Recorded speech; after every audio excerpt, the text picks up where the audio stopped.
What was that?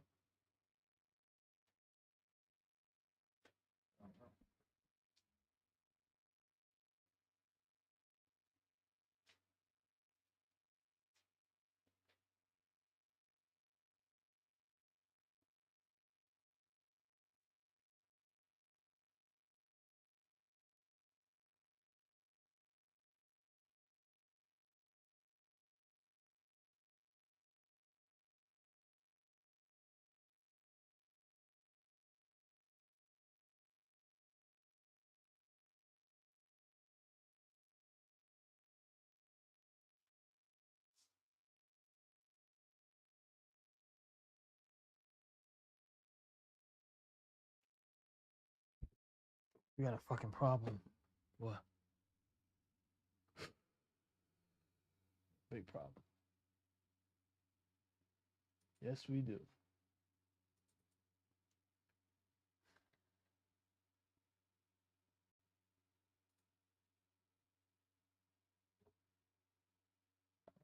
Fuck me.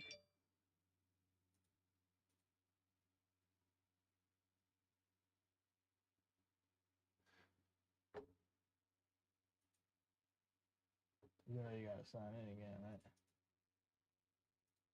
Yeah, I know. That's how you eliminate all the cookies.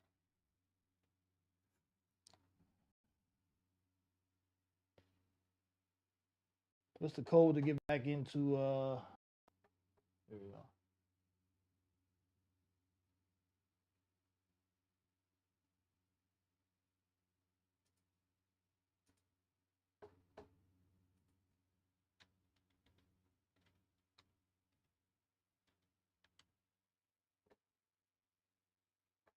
Alright, we're good.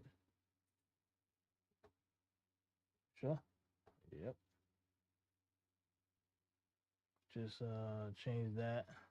You should be good to go. Yeah, 2 copyright strikes. One more and you're out. How about suck my balls?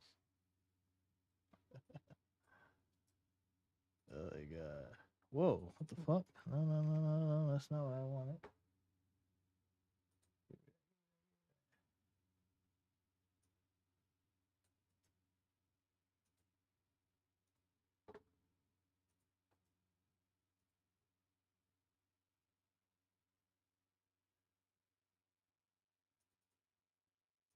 Just a minute, just chatting category.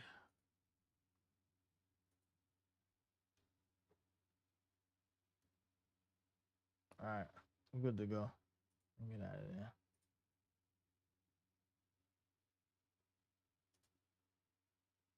Alright, let's do it. Let's fucking do it. Let's rock and roll. 2 to 4. Yeah. Okay, baby.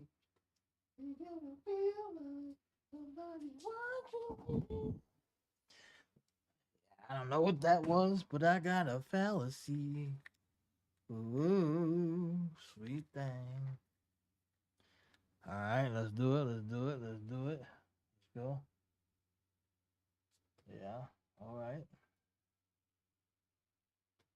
Maybe it was this. I have no idea, but I will make sure you know that we all know that we got going. Oh shit.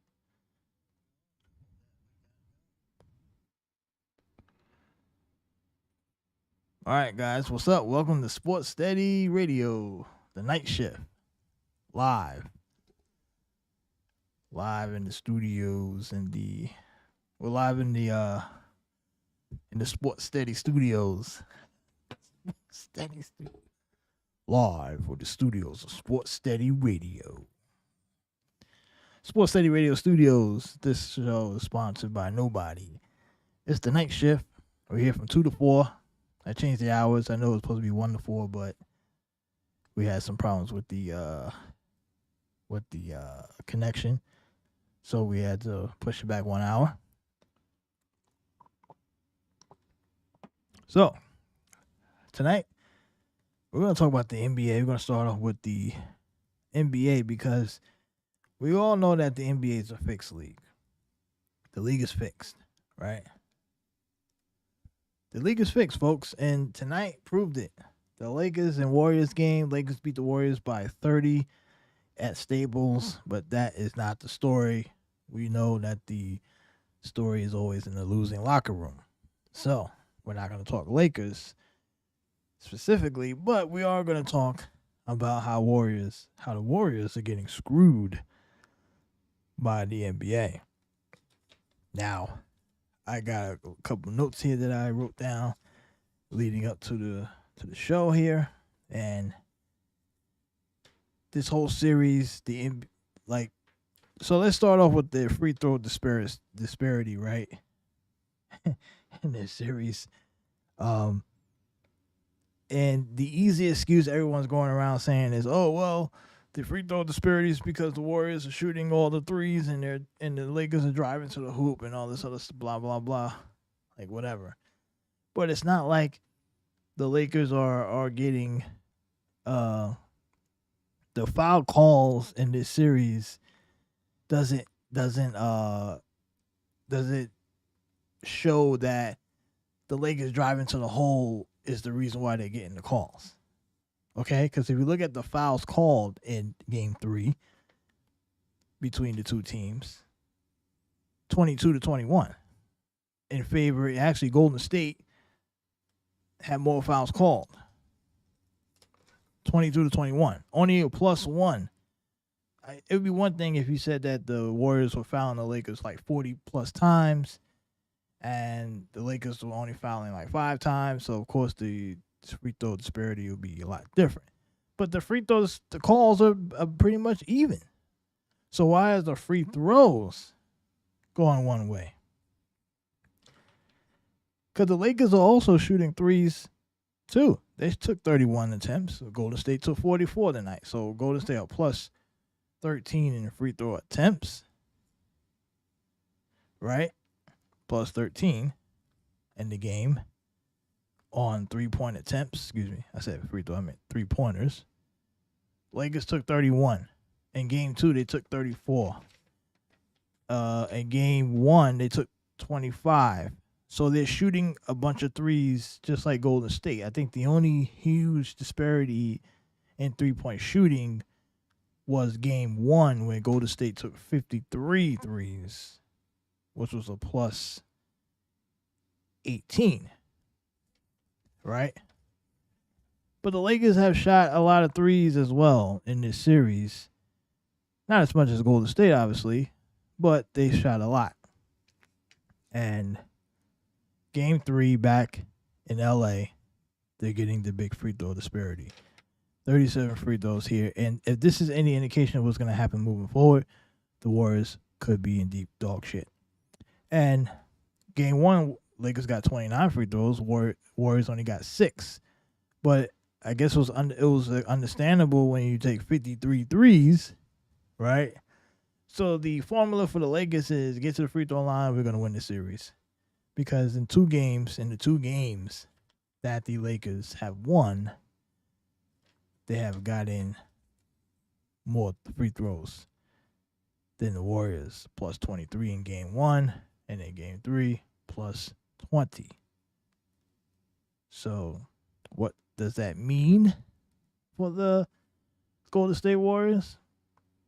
Well, it means that they need to make adjustments. But I don't think adjustment is going to matter here, folks, because the NBA wants the Lakers to win this series. The Lakers had like +200 in the regular season in free throw attempts. They set the stage, and a lot of that came at the last half of the season because they wanted the Lakers to get into the playoffs. So they gave them calls. And we knew that we knew coming into this series that Anthony Davis would be the deciding factor here because he is the big man and he would draw fouls. But that doesn't explain why the Lakers are getting all the calls here. We know that the NBA wants the Lakers to get out of this series. And especially since it looks like they just don't want, because they've invested all of this. LeBron's been in the league for like 20 years. They have went full-fledged scorch earth into pushing the narrative that LeBron is the greatest player ever, right? So two things are happening here. Do I think the Lakers are gonna just win the next two and end the series? No. Of course the series is gonna extend out. They're not gonna do the Golden State like that, right? They're not gonna do them that unless the Lakers just come out and completely dominate without the refs' help. The NBA is not gonna just disrespect the Warriors and just send them on their way in like 5 games. Because you have to think at some point Klay Thompson is going to get hot. Curry is going to get hot. We don't know when that's going to happen, right? But it will, it should. We like to think it will happen at least one time in this series, maybe two, where both Klay and Curry are unstoppable. But tonight, or last night, that was not the case, as Klay went 5 for 14 and Curry went 9 of 21. And Jordan Poole, once again, 2 of 9. He just has not been good at all. And I'm really surprised because I thought that if the Warriors were able to get past the young, speedy, more talented Kings guards, because let's face it, the Kings guards are more talented than the Laker guards, right? Like Monk, Mitchell, Fox are way better than D'Angelo Russell, Austin Reeves, and Dennis Schroeder. Way better, even better defensively to an extent. I mean, I just thought that Curry and Klay would just go crazy and destroy these guys. But so far, that hasn't been the case. Now, Wiggins played pretty well tonight. Wiggins is almost like, is he at the game? Where is he? Like, you don't really see him. But then he comes up, he has 16 points, 9 rebounds in 27 minutes. He had 2 fouls. Pretty interesting situation there. Wondering why Steve Kerr is only playing this guy 27 minutes. He wasn't in foul trouble. He only had 2 fouls all night. He had 19 points, 6 of 11, shot 54%, 9 rebounds, 4 assists. So what's going on there? I don't understand that. What is Steve Kerr? This is why I believe it's fixed, because how this guy played on the championship team last year. He was a big reason why the Warriors won one of the reasons why the Warriors were so good in that Boston series in the finals last year. Now I know it was a year ago. 1 year doesn't mean nothing. I get it. But you would think that if you're going to make a deep run in the playoffs, you want Wiggins to get going, especially being that Klay is struggling. Klay played 32 minutes and fouled out. No, he didn't foul out. Sorry. He played 32 minutes and had 6 turnovers. Wiggins had no turnovers. Why is he only playing 27 minutes? I just don't understand it. Did he get hurt? I don't think so. He wasn't hurt. So what's going on there? Like, what is Steve Kerr doing here with these rotations, and why is he trying to seem to have got all these guys playing 15 minutes, and Looney played 15 minutes. Gary Payton II played 12 minutes. Like, what is Steve Kerr doing? Who's he saving the minutes for? Is he saving time? I just don't understand that. Like, Wiggins should be able to go at least 35, 40 in this series, in my opinion. I'm just confused by Steve Kerr's rotations. Because 27 minutes, that's like a half. That's basically one half. I mean, like, what's going on there? So this is why the NBA, this is why I believe it's fixed, because these rotations are not making sense. It's like Steve Kerr almost forgot how to coach all of a sudden. Now, the Lakers, I mean, Anthony Davis, we knew he was going to be the big-time player here, 25 and 13, 4 blocks. He's going to dominate the series from the inside. D'Angelo Russell had 21 points in 29 minutes. He also had 5 turnovers, right? But he played so well offensively. He only played 29 minutes, though. Reeves, 29 minutes. These guys are not even playing a lot of minutes because they were blowing the Warriors out, so the substitutions were different. LeBron played 32 minutes. And so, I mean, it's just not adding up here, folks. The statistics, it doesn't add up to a 30-point loss. There's something else going on here. Anthony Davis, 11 and 12 from the free throw line. I get it. He's going to be in the paint. He's going to get calls. But where did the other 25 free throws come from, you ask, right? Well, it looks like they came from guys like Austin Reeves, 5 for 7. Vanderbilt, 2 for 4. LeBron, 7 to 8. Schroeder had 4 attempts off the bench. I mean, it was spread out pretty much the whole team.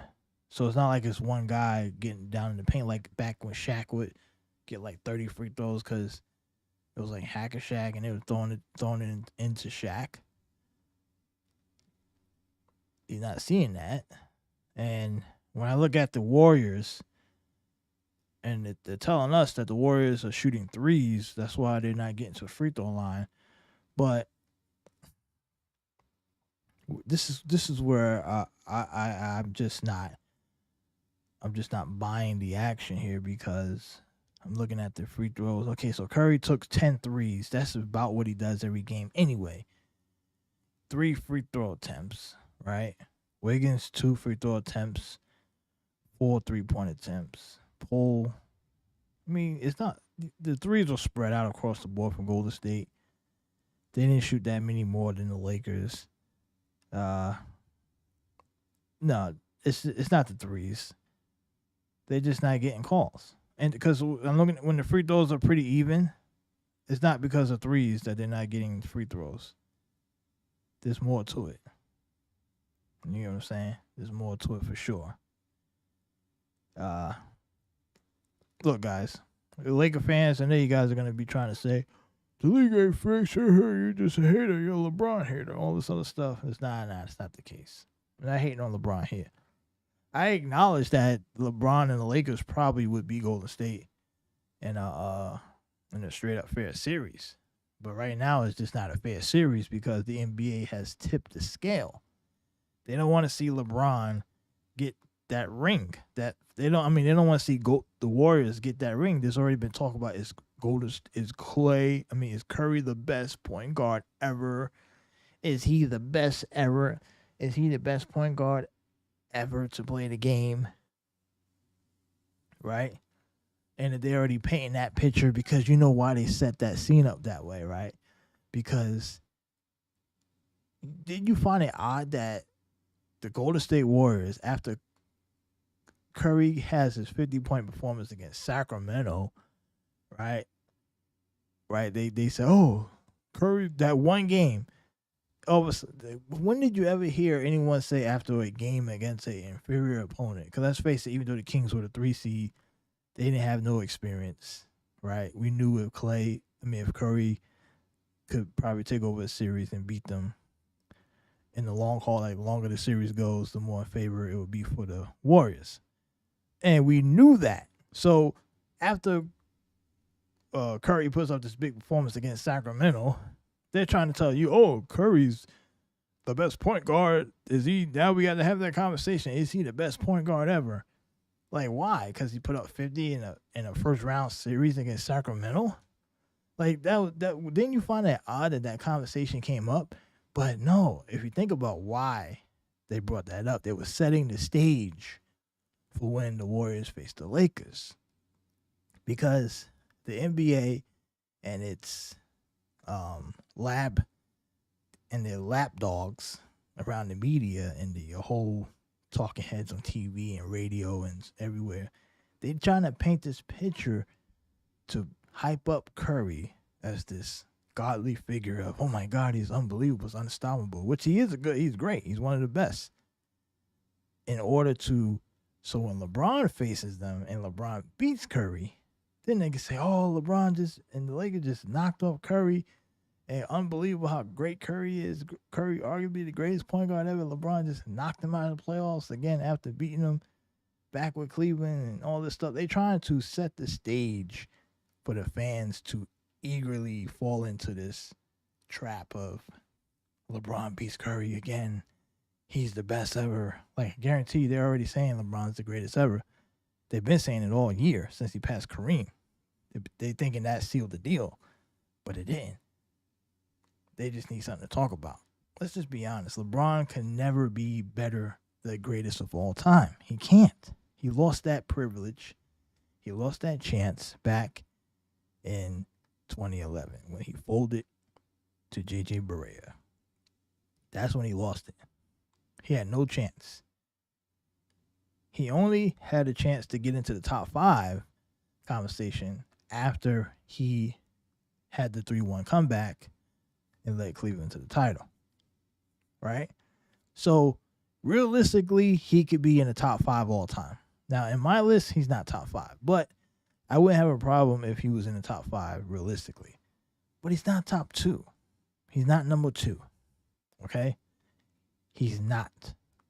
And I love how they try to, in order to do this, another thing they're trying to do too is they're trying to overhype Kobe Bryant over something again. Like, Kobe passed away, so now they're trying to beef up Kobe in order to make LeBron look even better. Because now, if LeBron is doing all this stuff, breaking records as a Laker, how do you justify LeBron's all-time Laker greatness by putting him up there with Kobe Bryant? Right? So they have to overhype Kobe's career. Kobe got 5 rings and he's one of the best ever. He's the best. Like, some people are saying Kobe's the greatest ever, which is completely laughable, right? Because they completely forget, like, let's not act like Kobe didn't play with Shaquille O'Neal, but okay, right? He's the greatest ever. Like, they give him all the credit. It's like all the 5 rings is all on Kobe. It's all Kobe's reason why he got the 5 rings, which is funny. Like, every single ring that Kobe got, 3 from Shaquille O'Neal, 2 with Paul Gasol, and completely disrespects Paul Gasol in the process. That's another reason why I don't respect Kobe's all-time ranking, is because they're doing it at the expense of Paul Gasol. They're disrespecting Paul Gasol just to beef up Kobe in order to beef up LeBron. That's why they're doing it. This is the whole game for us. The NBA's playing 3-card Monty with the fans. They're playing you. They're confusing you. They're trying to get you, and they know you guys love Kobe, right? They know the young base, they love Kobe. They know the young people love LeBron. They know the guys, they got the large Laker fan base. So it's easy to manipulate you and have you spinning in circles about who's really the best. But we all know that it's pretty much Michael Jordan at the top. And some can make the case, and I could probably make that case, that LeBron is not the best small forward in league history. He's just not. That's why he's not in my top 5. He's out of my top 5. Top 10? Yeah. Is Kobe in my top 10? No. Kobe would probably be in the 10 to 15 range if I was trying to come up with a real list. Maybe he cracked 10. Maybe. I'll have to really go deep dive. But for sure, none of those guys are in my top 5. Right? They're not. Because, and then try to say Curry's not even top 10 all time, but they want to tell you that Curry is the best point guard of all time. Because before you even try to debate who's in the top all time or who's the best, first thing you got to do is decide. This is why everyone's list is different, right? We cannot, honestly, if we're going to be realistically honest here, there's really no right list of the top 5 all time. There's an idea of like who's the best 75 or the best 50 players ever. Yes, there is a general list of 75 greatest players, but even the NBA got that wrong. So if the NBA's got the 75 list wrong, can we really trust them to tell us who's the best players? They don't even have the right list, right? You saw that 75 list. You telling me that's an exact list? No. But if we go off of that list, it makes it easy to come up with a really good top 5, top 10. So when reason why everyone's list is going to be different is because depending on the era that you grew up in, the era that you respect and liked. Now, the first thing you got to do is determine which era is the best in NBA history. You rank your eras first, and then you rank your top players. Because anyone can just drop off who's the best players are. Because some people may think 60s might be the best era. Or somebody might say 70s are the best. Or somebody might say today's the best. Which I don't know why anyone would say that. Maybe if you're under 30, you'll probably say that. Because you like all the stand around, shoot threes, and jump up high. That doesn't make it the best era. It might be the most entertaining far as like if this is what you like. But from a pure basketball standpoint, this is probably the worst era in NBA history. So if you would like an era to talk about the full text of the game of basketball when it comes to defense, IQ, high IQ, great position players across the board from good point guard play to good center play to post moves, wing defenders, and such, that would be somewhere between the 80s and 90s, in my opinion. Some people would say 70s, 80s, and 90s, depending on how old you were. I wasn't around in the 70s, but I know a lot of those good players from the 70s. They had some pretty good scorers in the 70s, too. You're talking about that 70 to 80s range. Some really great scorers in league history.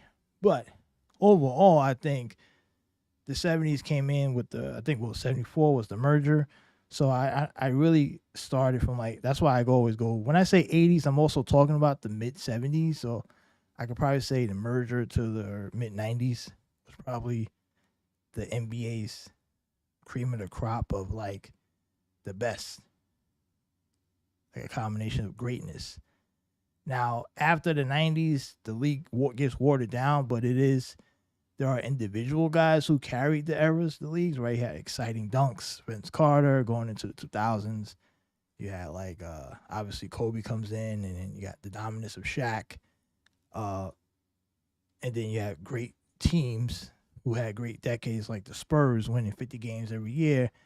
And then going into certain teams in the early 2000s, the Western Conference was completely loaded. The East was just so weak. After 99, the Eastern Conference went complete dark until 2003. And then LeBron goes on this run of finals every year. But even then, there was only one or two other teams that were actually good in the East during his time. That's why I don't rate LeBron as high as the rest of you, because I don't think LeBron played against the best. That's why. Not to say that LeBron is not great. I'm just saying that he didn't go up against the best of the best in the Eastern Conference. He didn't. And the only time he really faced anything great was when he made the finals. That's why it was easy for him to go to the finals every year. And on top of the fact that the guy was the GM of every team he was on, he was also the coach. He got roster say, he got to decide who could play with who. He also jumped and joined guys. So he done a lot of stuff that takes points off of his all-time ranking. That's something that Jordan never did. And to a certain extent, not even Kobe, even though Kobe did play with a lot of talent in LA, but it is the Lakers. So that's why it's almost expected that you're going to play with a lot of players, right? But can't forget that Kobe got drafted to a team, played early in his career with 3 other All-Stars, right? Shaquille O'Neal came in as a free agent, right? They already had 2 All-Stars sitting there in the backcourt of Van Exel and Eddie Jones. They had one year to have 4 Laker All-Stars, including Kobe, right? And they had the playoff meltdown, getting swept by Utah, Kobe air balls. I mean, this is a lot of history that no one wants to talk about. They ignore it because they say, oh, Kobe was just young. But when they'll bring up Jordan getting beat in the playoffs by the greatest team ever in the 85 Celtics and getting swept and saying, oh, Jordan couldn't win in the first round until Scottie Pippen arrived, which is a complete load of crap because we watched Michael Jordan beat the Cavaliers with Scottie Pippen averaging 7 points a game, coming off the bench, playing barely 20 minutes a night as a rookie. But they'll say that Jordan couldn't win a playoff series without Scottie Pippen. So I guess Jordan really needed that rookie Scottie Pippen, who barely played, for him to beat Cleveland. But okay, if you say so. But they'll bring that up to try to discredit Michael Jordan at the attempt to beef up LeBron James, even though LeBron didn't make the playoffs until year 3. But then forgets about Kobe Bryant's lapse and failures as a young Laker coming into the league, and his playoff folding, despite the fact that he played with the most dominant force of his era, right? Shaq was like unguardable, completely unguardable. I mean, how easy is it for a guard, for a prospect to come into the NBA and develop his skill set because he's playing with Shaquille O'Neal? Could you imagine the privilege of Kobe Bryant to get to take his time and craft his game and not be rushed to carry a franchise like Jordan had to immediately when he got to Chicago, because all the cokeheads and the drug addicts, he had to immediately carry the Bulls. As soon as he stepped into Chicago, you are the face of the franchise, right? He didn't have that luxury to be talked about as you're going to be the future of the franchise like the Lakers did with Kobe. Oh, Kobe, you're going to be the franchise. You're going to be our future. Jordan had to walk in and carry the Bulls from day one, right? LeBron had to carry Cleveland in day one, but he couldn't do it in day one. It took him a few years. Even though he played in a weak East, still couldn't make the playoffs. But then they want to tell you, if you put Jordan on that 07 Cavs, the Cavaliers they're a lottery team. No, they're not. You take any star player and put them on that Cavs team, they're going to make the playoffs. They'll probably get out the East because the East was so weak. That's why. The East was so bad. That's why LeBron got to the finals. If the East had any type of talent, if they had any good teams in the East that year, LeBron probably doesn't even make it in 07 to the finals. You know what I'm saying? Like, come on. The East was just so bad. Like, remember the year before Miami won the title when they put together all those veterans and brought in Shaquille O'Neal, got Walker, and that team was put together like overnight, and they was able to win the title, get out the East. And then after 07, you had 08 when they went out and put together this team of in Boston overnight. Like, that's how bad the conference is when you can put together a team overnight and win the next year. That would never happen in a real competition of the NBA. It usually takes time for teams to come together. But the fact that they can put these teams together and then win the title, like, that's just, it's not normal. And that's why the NBA was shit. That's why the NBA turned to shit, because of that. You shouldn't be able to just put teams together and say, oh, we're going to win the title next year. Boom. Like, come on. 06 Miami, 08 Boston. And Miami wasn't even a great team, right? Shaq was past his prime. He had Antoine Walker, who was so inefficient, and a young Dwayne Wade who had like 40 free throws a night. I mean, that was a flawed team. They went up against a Dallas team that came out the West somehow. That wasn't, I don't even think that was the best team in the West that year, but they somehow got to the finals and then they got beat. That wasn't even a good matchup. And that's another thing. That's why I take points off Tim Duncan as well. Like, despite the fact that he got 5 titles in this era, Tim Duncan has some stinkers as far as playoff performances. Now, he played in the West, so I give him the tough Western Conference, but I mean, Duncan probably should have had at least a couple more rings, in my opinion. And no one talks about this because Duncan played in San Antonio. It's boring, but he played with a bunch of talent, a really good team. Was it the greatest talent? No, I think he did a lot with the limited talent as far as like star power, right?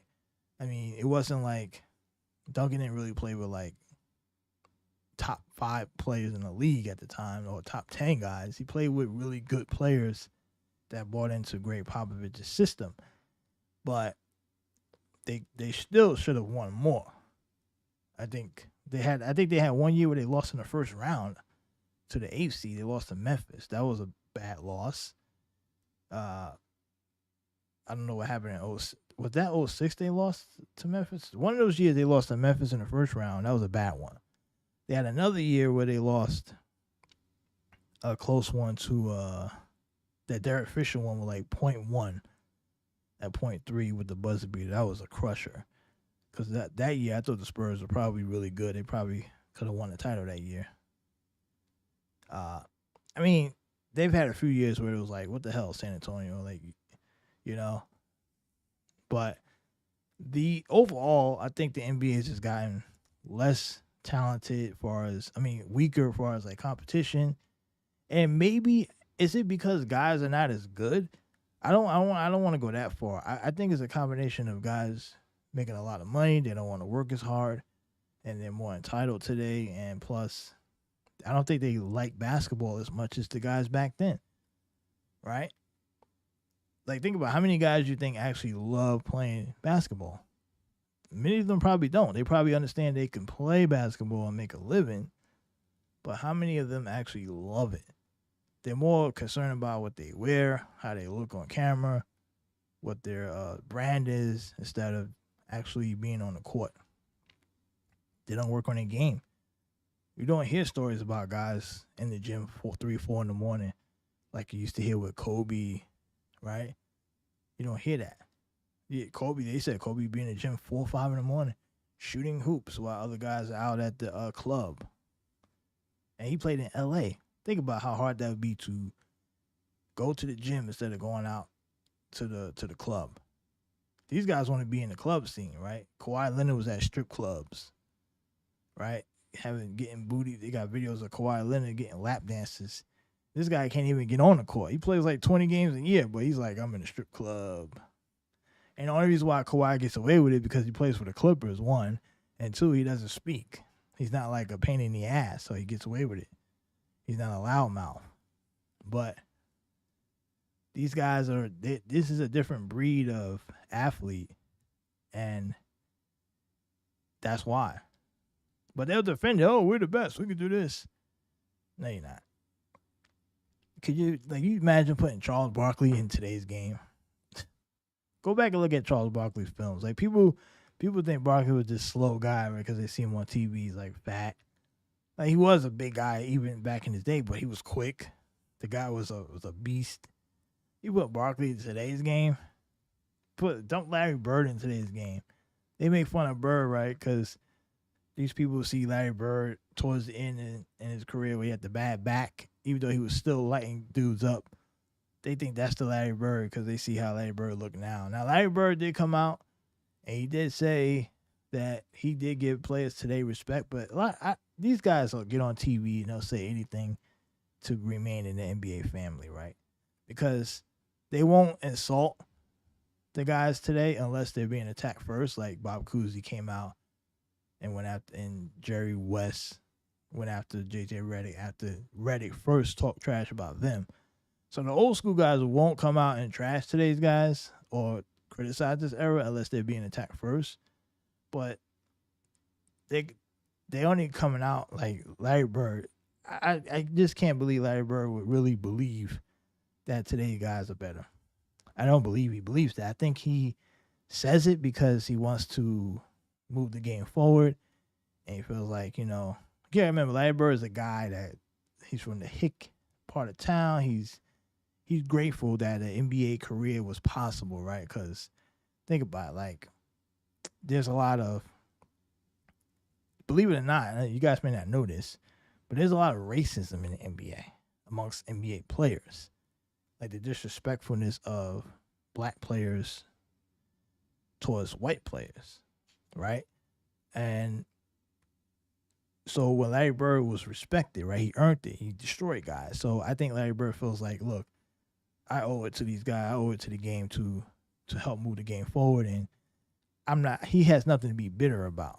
So he's going to come out, go out of his way to overhyping. He's not gonna come out and say anything negative because the media will just turn on him, right? They'll probably come up, oh, Larry Bird, can't believe he said that. Then they'll dig up some video of Bird at practice saying the N-word probably or some shit, right? So Bird is like, hey, man, these guys are great today. You know, they're better than us. All this, like, come on, Bird. You know that's bullshit. You know that's bullshit. But he has to say it, right? He has to say it, but I don't think he believes it. I mean, it just, the facts are, the statistics doesn't show it. They just don't. It's a stat inflated era that these guys are not as good as the guys back then. They're not. And there's nothing wrong with saying that. Right? These guys are so sensitive, they'll cry if you say that. They'll be like, oh, how dare you disrespect this era? Bullshit. So, anyway, so that's it for the Lakers and Warriors, right? So there was a game that happened earlier that day, right? The Miami Heat took a 2-1 series lead over the New York Knickerbockers. And I'm actually kind of surprised here. I actually thought the Knicks would win this series. Now, the series is not over. It's only 2-1 series. Heat won by 19 in Miami. And Jimmy Butler does what Jimmy Butler's doing. Now, this was like both teams shot under 40%. Knicks shot 34%. Heat shot 38% for the game. And we see that, so it's kind of like a defensive series, kind of just like the old days of Knicks Heat. We'll see what happens moving forward with that series. I think it's going to be probably one of the better series. There's not much to talk about in that series. Honestly, I'm not even paying much to the Heat Knicks series. It's Eastern Conference basketball. I'm not really a big fan of Eastern Conference basketball. I think it sucks ass. It's not. So we'll just see what happens from there. Now, the Edmonton Oilers, let's talk a little NHL, because I do want to get to NFL. I want to talk Cam Newton, because Cam Newton came out and made some crazy-ass allegations. We're going to get into that, but I want to throw hockey in there because I've been getting hit up. People say, hey, man, you don't talk hockey. You're not talking hockey. And we're supposed to be talking a little bit of hockey. So we got the Edmonton Oilers and the Vegas Golden Knights. Edmonton Oilers 5-1 victory over the Golden Knights. That series is tied 1-1. And I'm probably not going to be talking about who scored because you're not going to get me to try to pronounce any NHL players' names because I don't really pay attention. Now, I do know Connor McDavid. I know him. Connor McDavid did score a goal in the first period, so I know who that is. All right? I know Connor. I call him Connor McGoat, but anyway. So he scored a goal in the first period, so did pretty much all the scores except for the one that was scored. Connor also scored a power play goal in the second period. So he had 2 goals on the night. So Connor McGoat doing what he does. So that is the series is now 1-1, excuse me. So what a series that was. All right, so that's enough hockey. Moving on to there was a UFC action that happened, MMA. I was told there was an MMA, UFC 288. Can't find the info on that.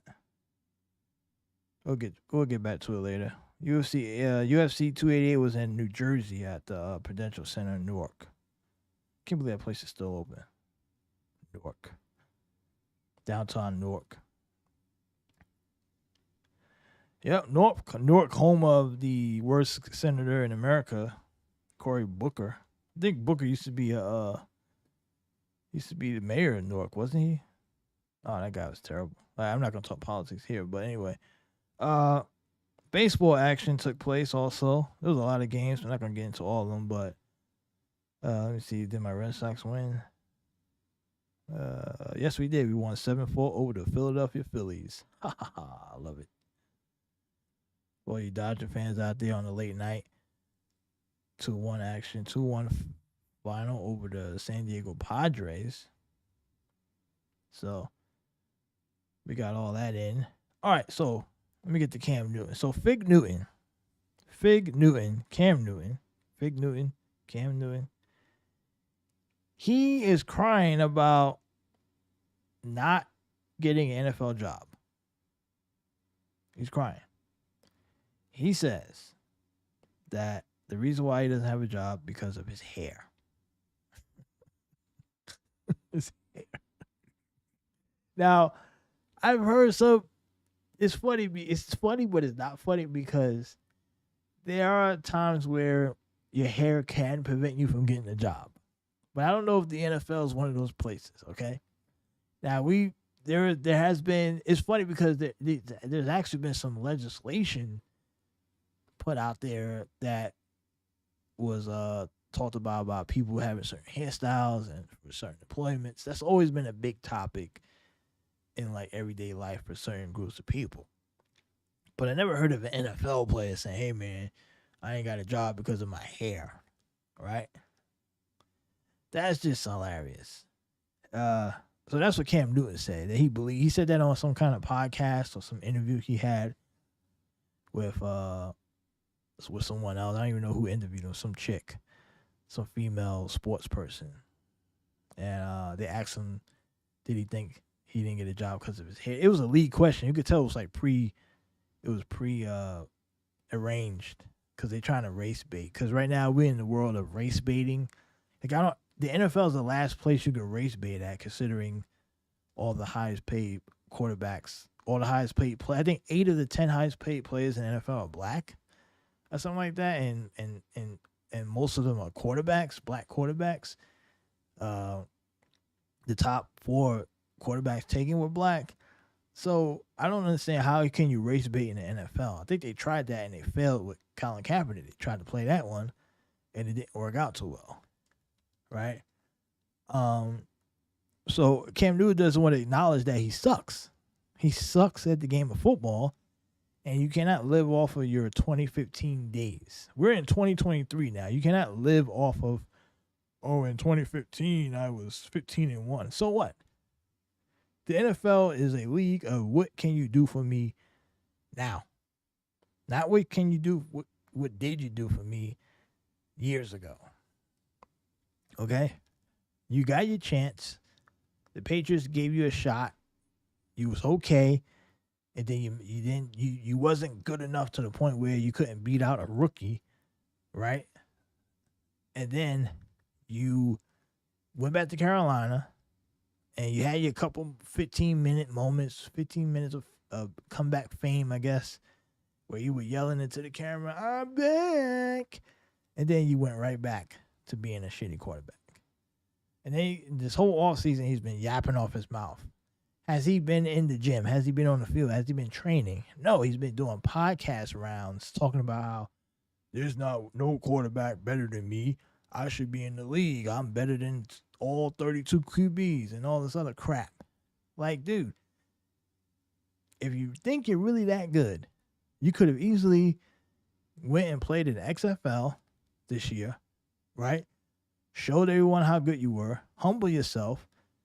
Then you might have got a call from an NFL team. But this guy's now, he doesn't have because he's the number 1 pick, former number 1 pick. He doesn't understand that. He thinks he's privileged. Because a guy like Cam Newton, right, he's been athletically privileged his whole life, right? His whole life. So when he hits a stage of his career at the age of, what is he now? 32, 33, 34, I don't even know. He's in his 30s. And you're hitting your prime, athletically prime football career is over. Or you're at the end of it. And you still have a long life to live. You probably could live another 50 years and do some great stuff if he's mature enough, of course. But he doesn't want to change. He's been privileged for the last 30 years of his life, since they knew that the guy was going to be a star. So he has never been able to be in a position to be humbled. It's like, look, dude, you're not in the NFL no more. He probably could be if he wants to be a backup, but he don't even want to do that. That's what I'm hearing. I'm hearing that he doesn't want to be a backup. He feels like he only will sign if he could start. Same thing Colin Kaepernick said, right? When Colin Kaepernick had 2 shots to get back in the league during his whole protest thing about the so-called BLM bullshit that he was protesting, he had a chance to come back. I think 2 teams offered him a chance to come in, but he was demanding these outrageous salary demands for a guy that completely sucks. And he turned it down because he wanted to be a victim. Now Cam Newton wants to play victim, and he's trying to say that it's racist because Justin Herbert and Trevor Lawrence have long hair. So he implied in that interview, I wish I could pull it up, but I can't find it. I probably should have had it before I came on. Bad job by me. But if you guys are listening, you probably know what the interview was because everyone's been talking about it in other spaces in sports. But he basically implied that there are other guys in the league with long hair, they get away with it, blah, blah, blah. And he's talking about other quarterbacks, as in Trevor Lawrence and Justin Herbert, who happen to both be white. So Cam Newton trying to play the race card because he can't get a job. Now, what should Cam Newton do? This is not a good look for Cam Newton, especially you cannot race card your way to an NFL job, okay? You play the race card, nobody's going to want to touch you, especially at the NFL quarterback position. Nobody wants to deal with that shit. People are sick and tired of the race card. There really is. People are pushing back. If you're noticing, there are a lot of people out there that are rejecting this racial bullshit. Rejecting it in all different kind of ways. And people are sick and tired of athletes, regular people, politicians, and everyone else playing the race card every chance they get. No one's buying it no more. No one's buying it. The race card has been declined. It ran out. It's insufficient. Insufficient funds on this race card, Cam Newton and the rest of you. The card is out of funds. It's over. Inflation has overtaken your balance. You might have had a large balance, but inflation came in and then wiped it out. You got nothing.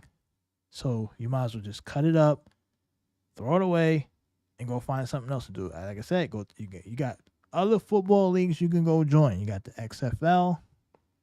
You got the, what's the other league? USFL. Go try one of those leagues out.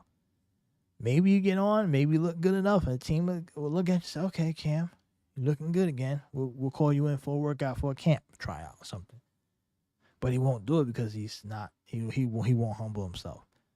Because a former number 1 pick, he won't do it. He's too afraid. Because if he goes to those leagues and flops and looks bad, which is also possible, right? That's why Colin Kaepernick didn't do it.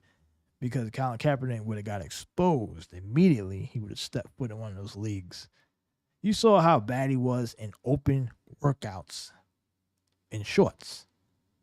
He was so bad. This is how bad Colin Kaepernick was in his one. And no one brought this up because everyone's trying to kiss his ass. They really try to hype up his videos. He actually put them online too. Like, oh, look how great I am. I'm out here working out. He went to Michigan to work out. The guy was so bad at the other workout, the one where he at first denied he didn't want the NFL players, scouts to come, and then he did his own workout on his own. He was so bad in that workout that the receivers who was there got a tryout because they was catching his bad balls so badly that they said, oh, we'll bring those guys in because if they was able to catch your bad throws, they probably could do something on an NFL team. That's how bad Colin Kaepernick was. And there was no defense, no rush, no nothing. He couldn't even hit a target, right? He was overthrowing the receivers. And then that's how pathetic Cam Newton was. Overthrowing receivers with no defense. In open field, shorts, and just guys throwing. But they try to hype that up as, oh, Cam is ready. Look, he could throw 50 yards downfield. He could throw for 70 yards. Yeah. Every quarterback from the NFL level all the way to like probably top high school tier can probably throw that far in an open field. It's not that impressive that a guy can throw 70, 60 yards downfield of a quarterback. It's not that impressive with nobody on him. We're talking about a guy just walking up to the field, a guy who throws the ball for a living, throwing the ball 60, 70 yards on the field. I'm pretty sure you could find the top elite high school guys with big arms to probably do that. So it's not that big of a deal, but you social media rejects hype up these videos online and think, oh, look at him. He threw the ball far by himself in shorts with nobody around. He should get a job in the NFL. No, he doesn't. No, he shouldn't. He should. Of course he can do that. That doesn't mean he belongs on a fucking starting NFL team. Because every quarterback in the NFL can do that. What's he like? It doesn't mean nothing. It means jack shit. But they do that to hype you guys up so you can try to play. Oh, he's not getting a job because he's black. No, he's not getting a job because he sucks. That's the bottom line, folks. The guy sucks at football right now. And Cam Newton, you just retire, man. Right? Just retire. That's all you gotta do. Just, you know what? Just forget about it. Or be a backup. Be a backup. Be a mentor to some young kid. There's enough black QBs in the league now where maybe you can finesse your way into a mentorship as a backup to one of these young black QBs that run, right? Because we're seeing a lot of running quarterbacks being picked in the draft. And I can tell you right now, I'm not even trying to hate. I'm not trying to hate. I know it sounds like I'm hating, but I'm not. Those guys, Anthony Richardson, he's not going to be good. Okay? The Colts, they're gonna regret that pick. These guys that got picked in this year's draft, maybe one of them might be good. One. I don't know which one. I know Richardson definitely not going to be the guy. He's not going to be good. Not at all. Those guys, the running QB doesn't work, guys. Look, I feel bad. Baltimore, you gave all that money to Lamar Jackson. You're going to regret it. The Ravens are completely done. They're finished. This league is in the hands of Burrow. Herbert's coming. Lawrence is right there. These are the guys that are going to run the league. They're going to be the Brady, Manny, and Rodgers of the new era. These guys right now, the ones I just named. Not those other guys, those running QBs, running backs. They'll be exciting for the regular season. They're not going to win playoff games. They're not. And luckily for Jalen Hurts, is he playing in a conference that doesn't really have a legitimate great pocket pass? Like, think about it. Go down to the NFC. I think Rodgers was like, after Brady, that's why Brady came to Tampa immediately, was like, boom, Super Bowl. Because the NFC doesn't really have a great pocket passing QBs anyway. They don't. Rodgers was like the last one. Rodgers now in the AFC. But look at the NFC. That's why Kirk Cousins is going to go 10-2 to start the year with the Vikings. Kirk Cousins is a mid quarterback, but, you know, he's mid. And Matthew Stafford, these guys are not good anymore. So, of course, the running QBs in the NFC will be able to do well. Like, Jalen Hurts will probably be really good because he's in the NFC. NFC doesn't really have any great pocket passers. They don't. All the QBs in the NFC are like whatever. But the AFC got all the best QBs. They've got all the best QBs, folks. Even if you add Rodgers, you got Herbert, you got Burrow, still got Patty Mahomes, Josh Allen. I mean, those guys are going to be the ones winning playoff games, not these running QBs. Notice running QBs can't win in the AFC. They don't win in the AFC, not in the postseason. Now you can say, oh, Mahomes is running QB. Yeah, Mahomes is different, okay? He's just a different breed, okay? He's not yes, he is running. Some of those guys can still run a little bit too, but I'm saying as far as like running like Lamar Jackson type running and those guys. But I can tell you right now, Lamar Jackson won't win another playoff game. And they're going to wish. The Ravens are going to regret that contract. Cleveland is already probably regretting the Deshaun Watson's contract. They wish they didn't give him the money. Is Philly going to regret Jalen Hurts' contract? They're in the NFC, so probably not. At least right now. Right? NFC is so weak. I mean, think about it. I mean, you think I'm playing? The NFC is very, Very weak. Hurts could come out the NFC again because there's really no good quarterbacks in the NFC. There's really not. Look around. I'm trying to think. What? Dak Prescott? No. Wrong. Dak sucks. Regular season, Cowboys will win 12 games, lose in the first round. Boom. Good night. Goodbye. Dak is out. Who else? Kirk Cousins? No. He's not going to get it done. He can't get it done. Daniel Jones? Yeah, right. He'll put up good numbers in the regular season. He'll be fine. He'll be good. They're not going to win playoff games. Well, who Washington got? I don't even know. Next. Who's in the what's the guy name in 49ers that they just gave the job to? The 7th round pick from last year. I don't even know his name. He's nothing. Seattle, Geno Smith. Yeah, right. No. I mean, come on. The list goes on. We can go down and down and down. Who the Saints got? No. Nobody. Nothing. So, Carolina, they just drafted QB. He's not going to be. No. I mean, these teams, NFC, they have no quarterbacks. No quarterback. Not one great pocket passer. None of those guys are going to win playoff games in the NFC. None of them. None whatsoever. So, folks, the AFC is going to be where it's at. I wouldn't be surprised if the AFC beats the crap out of the NFC this year. And as far as like cross conference games and these running quarterbacks.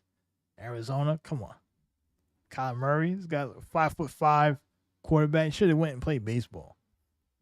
The guy's not good. He ain't good. So, yeah. So, any one of those quarterbacks that they get drafted by the NFC, they'll probably have a chance to come out and have a good year. Maybe even make a Pro Bowl. Because the NFC is so weak. NFC is so weak. Who comes out the NFC next year? You could flip a coin. Probably 12 teams could come out the NFC next year. That's how weak it is. Think about it. Any team can come out. Any team. That's how bad the NFC is. I don't think they understand how bad the NFC is going to be this year. It's going to be really bad. It's so lopsided. AFC, I think Cincinnati Bengals go to the Super Bowl next year. It's probably going to be Bengals. It could be Bengals, whoever. What, Bengals, Eagles again? Eagles are very likely to come out because they have the best team. They got the best draft in the conference. So we'll see what happens. Barring injury, of course, because injuries do happen in the NFL. That's part of it. You have to always consider injuries as a possibility in the NFL. And if the Eagles come out, maybe they get the Bengals. Maybe they beat them. I don't know. But the AFC is going to be a dog fight. It's going to be a dog fight. And I expect Herbert and Lawrence to have a better year. They're going to step up. They're going to take the next step because these guys are the next guys up as far as QBs.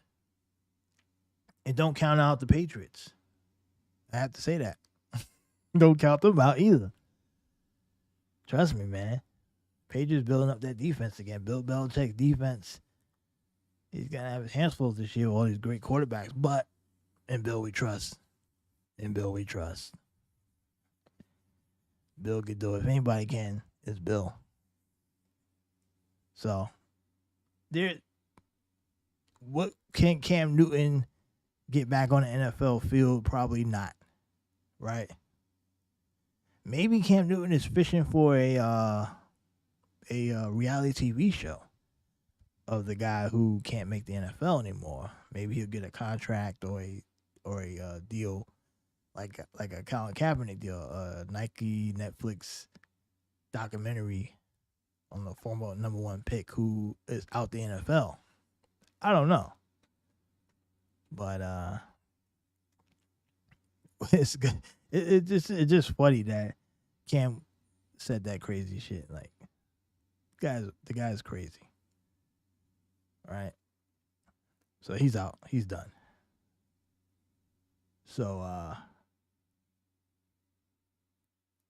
one guy I'm interested to find out what's going to happen with next year is the 49ers. What's that guy name? He he does everything. He's like a wide receiver. He could be running back. He was really good. He's probably one of the best players in the league that no one talks about. I forgot his damn name. Something, shit. Like a couple years ago, he was in a lot of trade rumors too, like that he was going to be traded, but they never got rid of him. What was his name? Oh, Deebo Samuel. That's it. Deebo Samuel.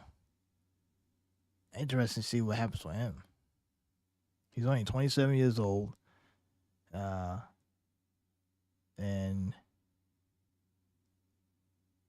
they lost in the I think they lost in the championship game to the Eagles. If 49ers get a quarterback, they come out the NFC. One quarterback. That's why I was shocked that. Honestly, I really was surprised that they really going with this kid instead of they get a veteran QB. They can go to the Super Bowl. That's how close they are. They got a great tight end and Travis. I was about to say Travis Kelce, wrong team. Greg Kittle. All right, they got Deebo Samuel. They got pretty good pieces. They got Bosa. They got the Bosa kid. I'm surprised that they're really gonna get the keys to this Pruny dude. That's his name, Pruny. I don't know, or because and the fact that Trey Lance couldn't even win the job is pretty sad. They traded the house, the farm. Didn't they trade all those picks to get Trey Lance, like to get him in the draft, and he can't even get on the field?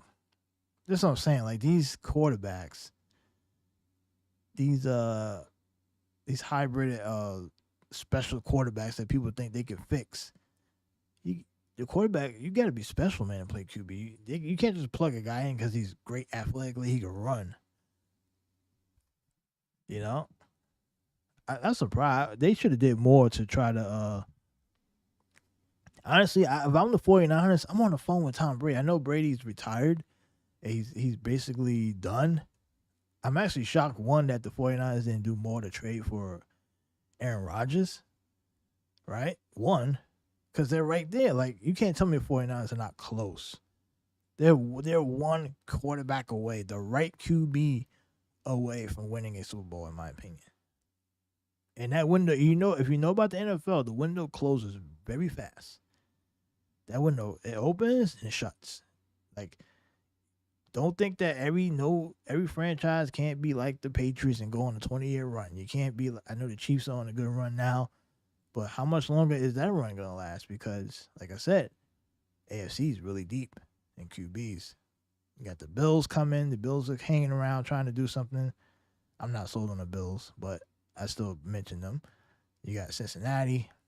You got, at any point in time, the Chargers, if they can get their act together, they got a lot of good weapons. And Justin Herbert, they could be making some noise soon. Obviously, you got Trevor Lawrence and the Jags. You can't forget about them. They're building up. So how many more runs can Kansas City make? Interesting enough. But overall in the NFL, typically those windows close very fast.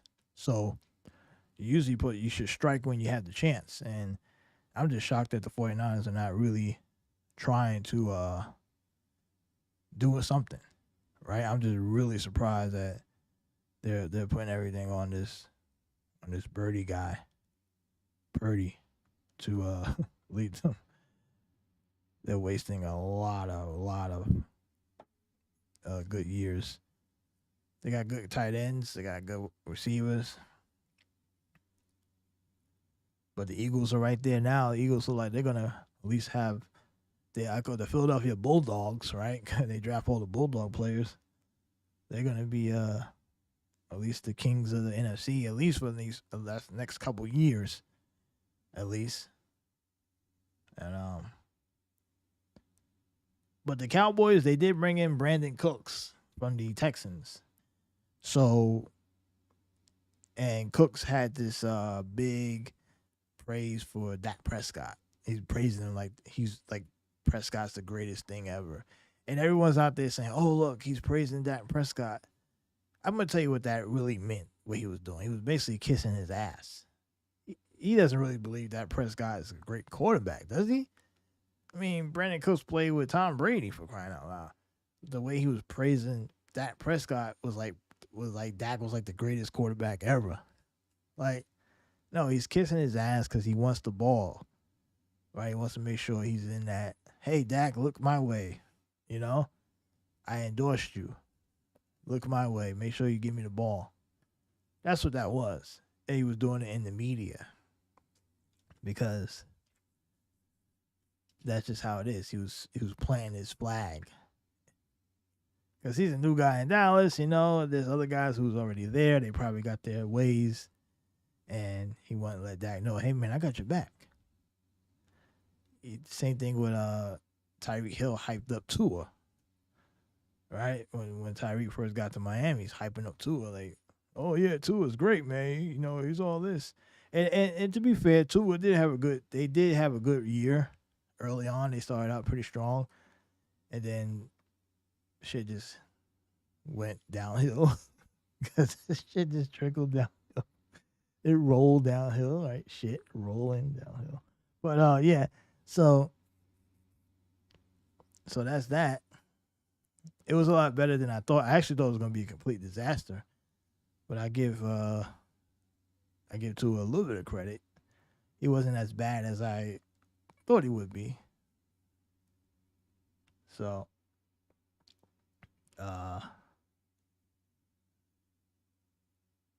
let's see what happened a few days ago. We're here at about 4:00 Central Time. We got another 45 minutes from 2 to 4 here on Sports Steady Radio. So New York Giants signed defensive tackle Dexter Lawrence to a 4-year, $90 million contract extension with $60 million fully guaranteed. So that deal made him the third highest paid defensive tackle in the NFL behind Aaron Donald and Jeffrey Simmons. Lawrence is only 25 years old. He's scheduled to play the 2023 season on his 5th-year option, which was set to pay him $12.4 million. So the extension gives the Giants cap flexibility while locking up one of their better young players. So this was the second significant contract extension the Giants dished out this offseason after signing Daniel Jones to a 4-year, $160 million deal back in March. Remember, Lawrence was the first-round selection in the 2019 draft. The Giants used the pick they acquired in the Odell Beckham trade with the Cleveland Browns to draft Lawrence.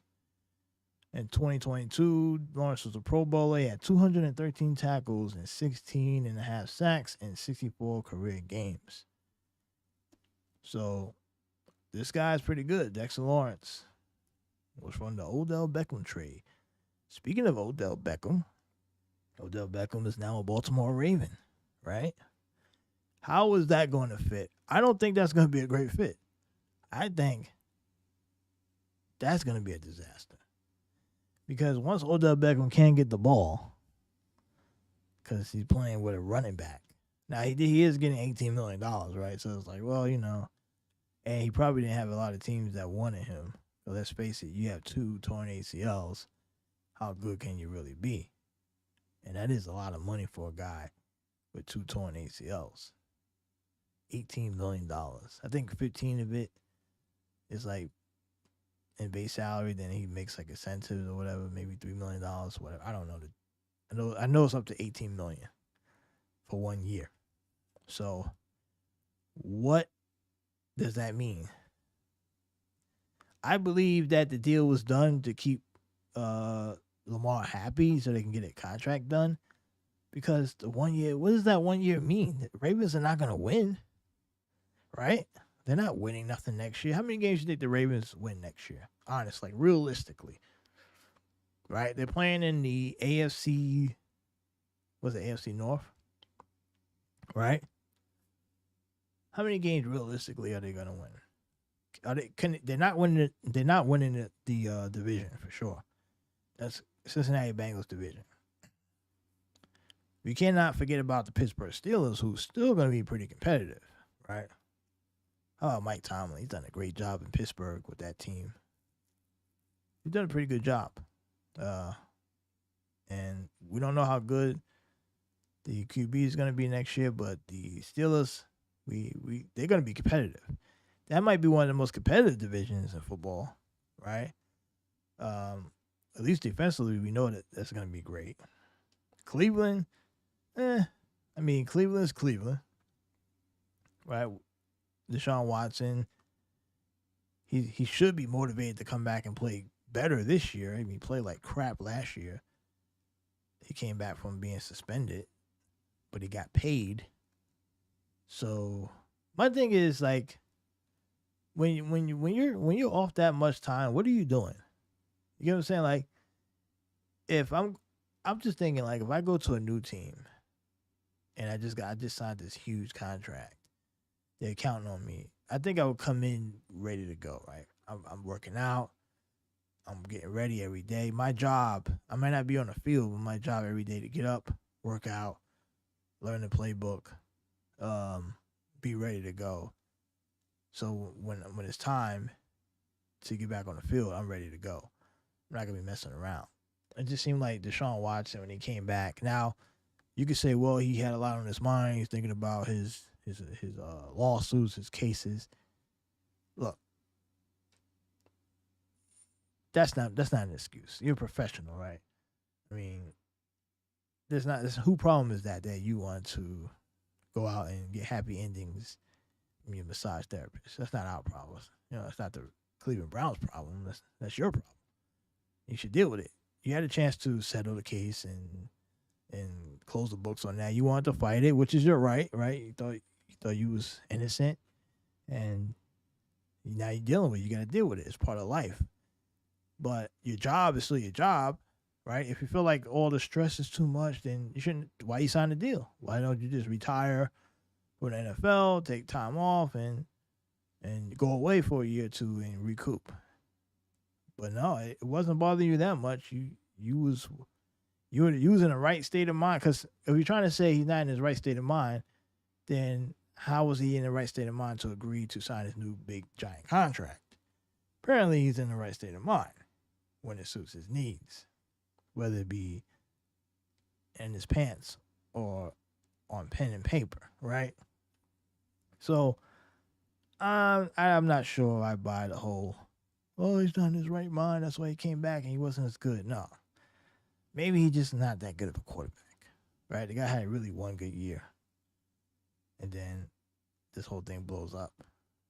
He might be the most overrated QB in the NFL, Deshaun Watson.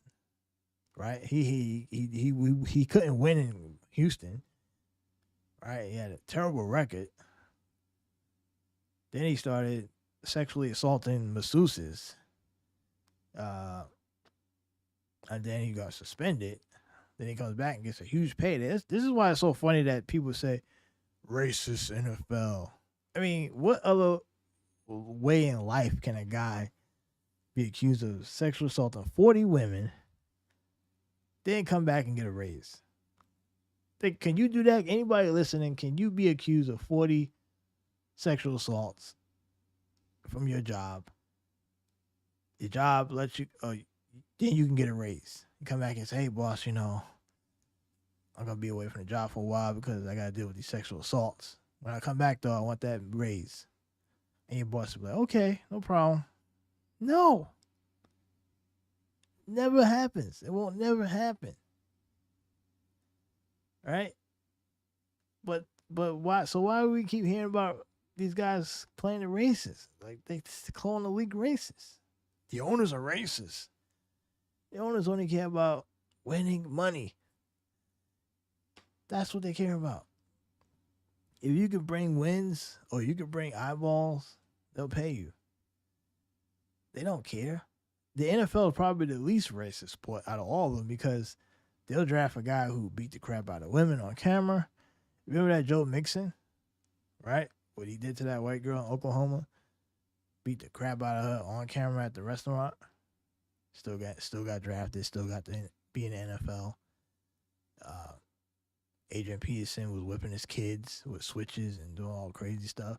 Now that one was a little bit debatable because people say, well, if it's a kid, he can do what he wants. Like, wherever you stand with that, because we know back in the days, parents would whip the kids.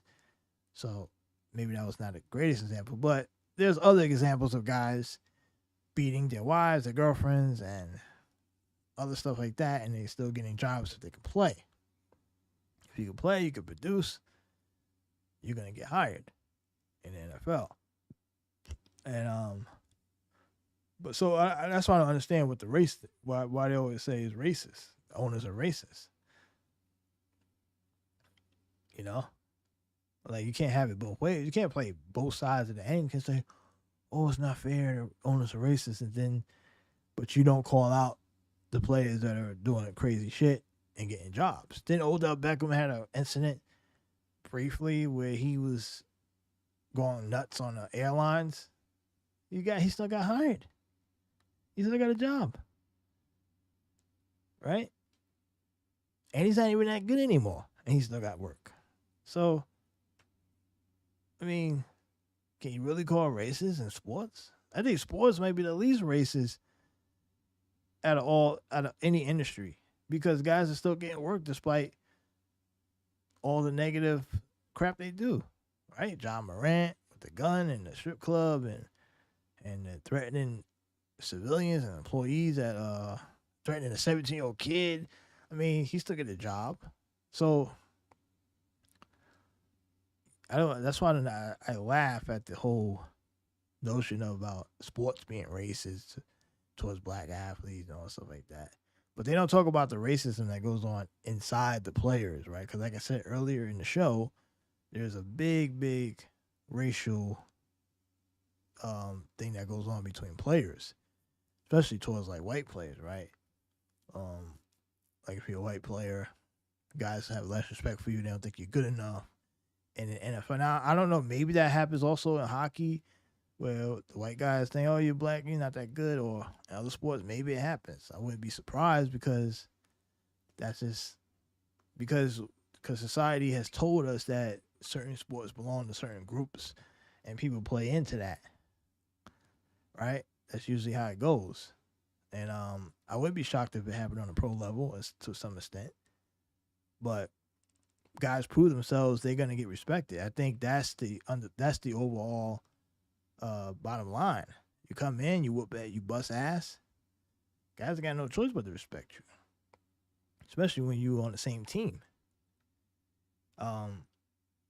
And I don't think it's as much as today as maybe it probably was like that 20, 30 years ago. Like if you remember the movie, Remember the Titans. Some of that probably went on in its pro levels back in the days, right? But there is some type of a level of pride amongst black athletes when going up against their white counterparts. Like they don't want to be seen as losing to them or being embarrassed because they would get made fun of. They go back to the hood. "Oh, how you let that white boy dunk on you?" Or "How you let that white boy cross you up?" Like that's just a stigma that's been used in the black community, right, for years. Like that's just how it is. Like guys grow up and that's been the thing.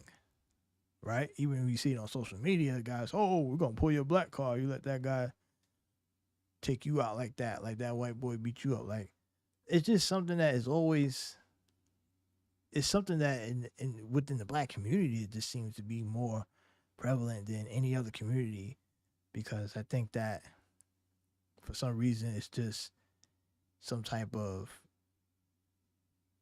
I don't know, like you have to be the best, you have to be on top, like you're the best. And that's why people get overly excited when they see like some white dude doing a dunk. Like, "Oh my God, you see the dunks he did? Yo, yo, yo," like just overhyping it.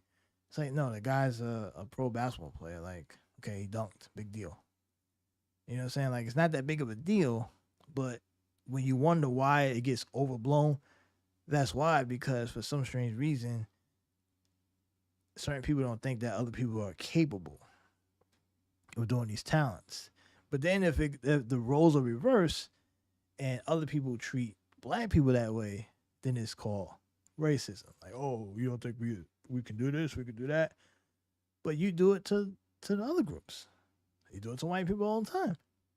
You do it to Indians. You do it to Chinese, right? What they was doing with Jeremy Lin in the NBA. Who you think was most of the people making Jeremy Lin jokes about him being Asian. Black people were. Other black NBA players were making those jokes. Even Jeremy Lin talked about it. He talked about how around the league some of the guys were making Asian jokes about his game and him being Asian and stuff like that. Despite the fact that the Asian population, the NBA large fan base, there's a very large Asian fan base, right? In the NBA. So when you talk about like Asia and places like these large countries that support the NBA, but in the States, these athletes and these players and even some of the fans, they don't really respect people outside of that aren't black. They have a different stereotype. They have a different attitude towards it. Unless the guy comes in, he's really, really, really, really good, then he'll get the respect. But if he's just an okay player, it's almost like a disrespect, right? So, does the media play a part in that too? Yes, they do, because if a guy from a different background comes into a sport that's dominated by one race and they're pretty good, yes, the media will hype it up, right? They'll say, oh my God, look at this guy coming in. And maybe some guys are jealous of the attention because, say, if you're like a 12th man and you know you're better than Jeremy Lin, but for some reason Jeremy Lin's getting all the praise, you're probably jealous, right? You're probably, oh, how's this guy getting all the credit? I'm better than him. I'm just not getting minutes. And so there's a jealousy there. But we know why the media and the sport, the NBA, understood that in order to expand on the market. Because when you join these sports leagues, you got to understand this. It's a business. It's entertainment. And while, yes, the NBA is predominantly dominated by black players, if you get other players from different backgrounds that are really good, it's great for business to exploit that, as in to exploit the markets that it brings. So if Jeremy Lin is a good player for 2 weeks, that helps grow the brand in the Asian market. It helps it, right? If you get a guy who is Israeli or he's Jewish or whatever, and he's good, that helps spread the game and gets popularity in Israel, right? So the NBA is always thinking big picture. So you can't be really offended that you're not getting the props. If you're like the 10th man, you know, like, come on. Of course you're better than Jeremy Lin, but you're not getting no one cares. Like, you're one of many. You're one black guy of thousands that are good. Jeremy Lin's the only one that's pretty damn good of his background. So yes, we're going to hype him up. We're going to put him out there more. Any place in New York. So we're going to capitalize on it. We're thinking business, not feelings. And that's why, you know, some groups know how to do better in business than others.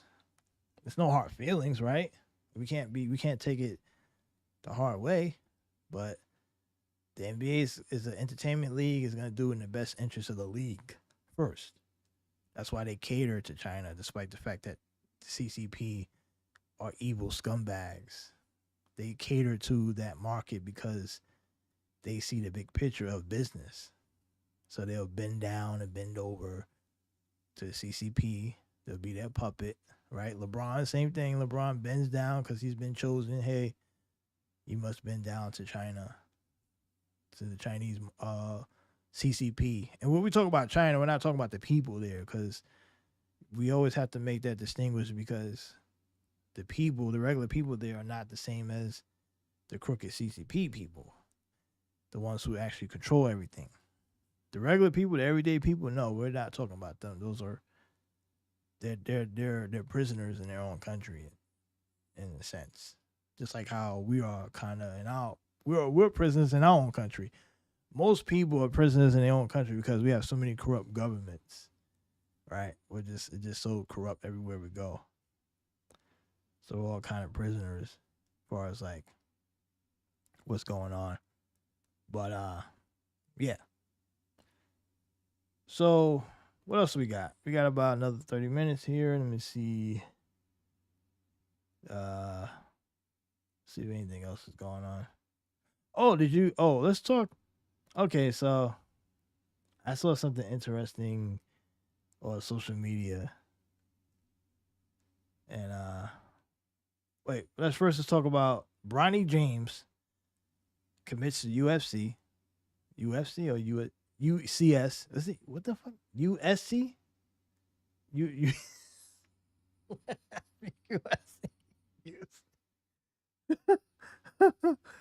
USC, University of Southern Cal, right?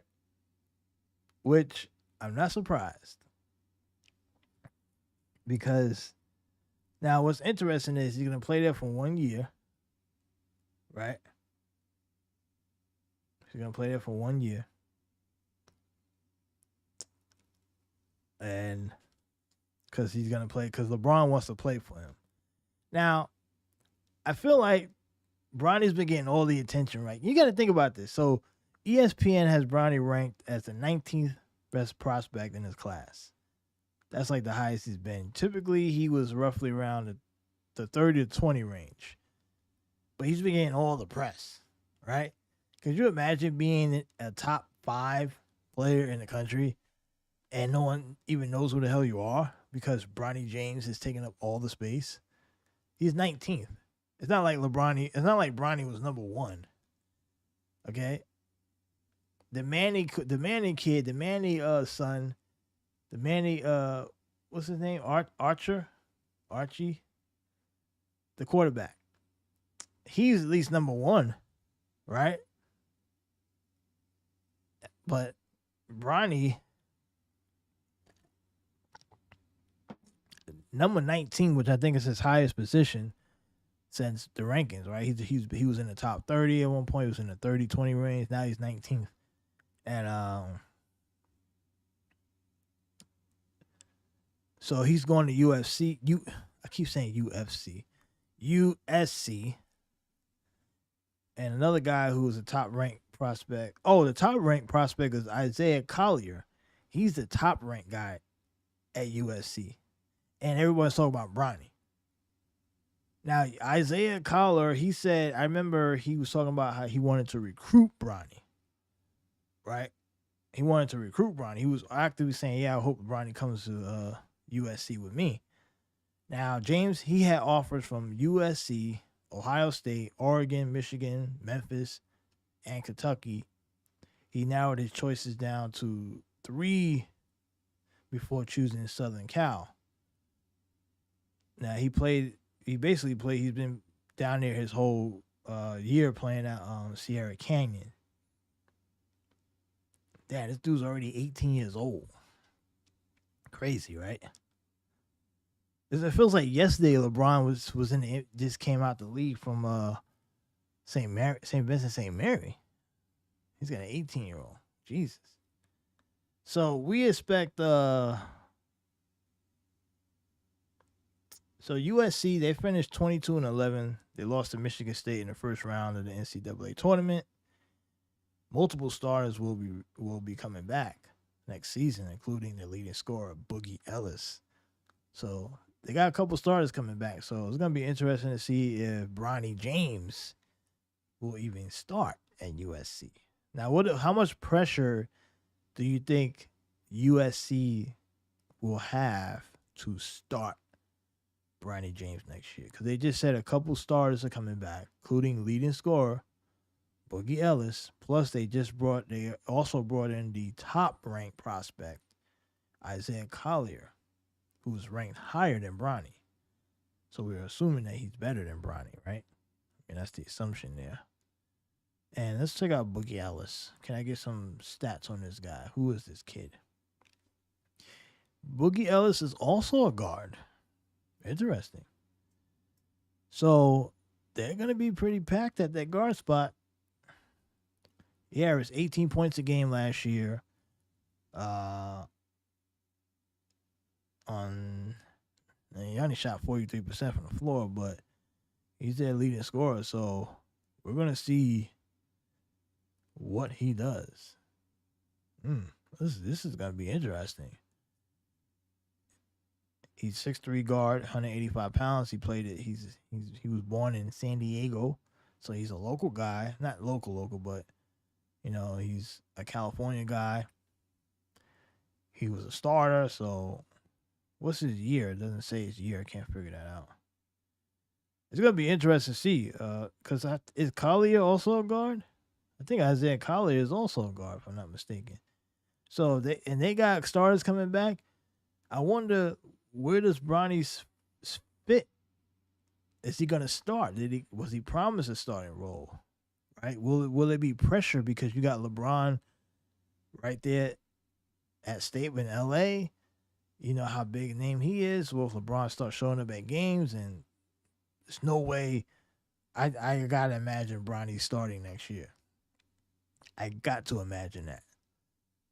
You know, I'm surprised Boogie Ellis ain't go to the transfer portal. Because I'm just saying, like, he should have just went to the transfer portal, to be honest. You know, I wouldn't be shocked if, I don't know when the transfer portal is allowed or if it's a thing, if it's still open, if it's closing, but he might think he might get in the transfer portal, being that Bronny just picked USC. He might go to the transfer portal because he's not playing. He averaged 18 points a game last year. There's no way he's getting those points this year. And he coming back? Why he coming back to school? Because he probably knew he wasn't good enough to go pro. He probably should go to the transfer portal. Especially with this news. Like, I would give it 24, 48 hours. Probably by Monday or Tuesday, you're going to hear Boogie Ellis is going to the transfer portal. Trust me. You don't want that smoke, man, because Bronny James showing up, he's probably going to start. And not because he might be good enough to start, but because that was probably part of the deal to convince him to come. You saw the offers he got. He got offers from many top schools, and he turned them all down to go to USC. Something definitely up there. Right? He picked that because he's gonna be closer to his father. And I'm actually a little bit shocked because I thought that he would want to branch off. It seems like he wants to be under his father's a lot more in the spotlight. It doesn't seem like this guy likes the spotlight on himself, like he can't handle it. And that could be a potential problem. Because I would have thought he had an opportunity to leave, go out east, go out to Michigan somewhere, or go to somewhere where he can be able to be his own guy, right? Because let's face it, Sierra Canyon was a super powerhouse, all top prospects. He's been playing there. He hasn't really been told. He hasn't really had that chance to lead or be told, okay, you're going to be the guy. And he's not going to be the guy at USC because he's joining a top prospect plus starters are coming back. We don't know how much he would be on the court. So I was shocked that he didn't take the challenge to go to like maybe Michigan or somewhere like that, or maybe even Ohio State, where he's away from LeBron, away from all the spotlight, all the Hollywood lights. It seems like he wants to be right there.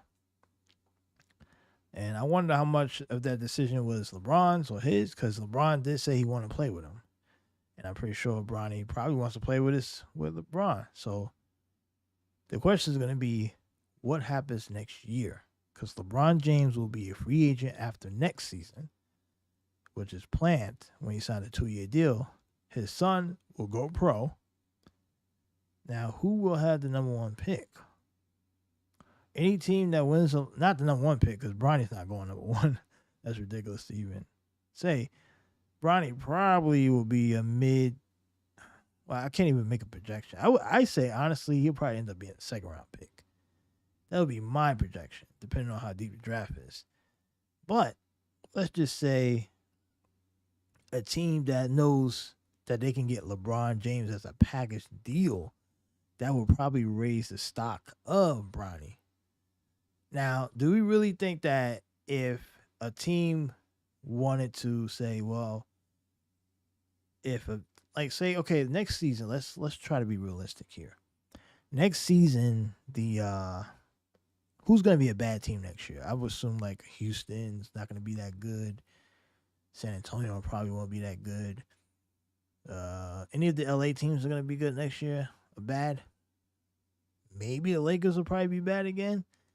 But will they? How bad would the Lakers be next year?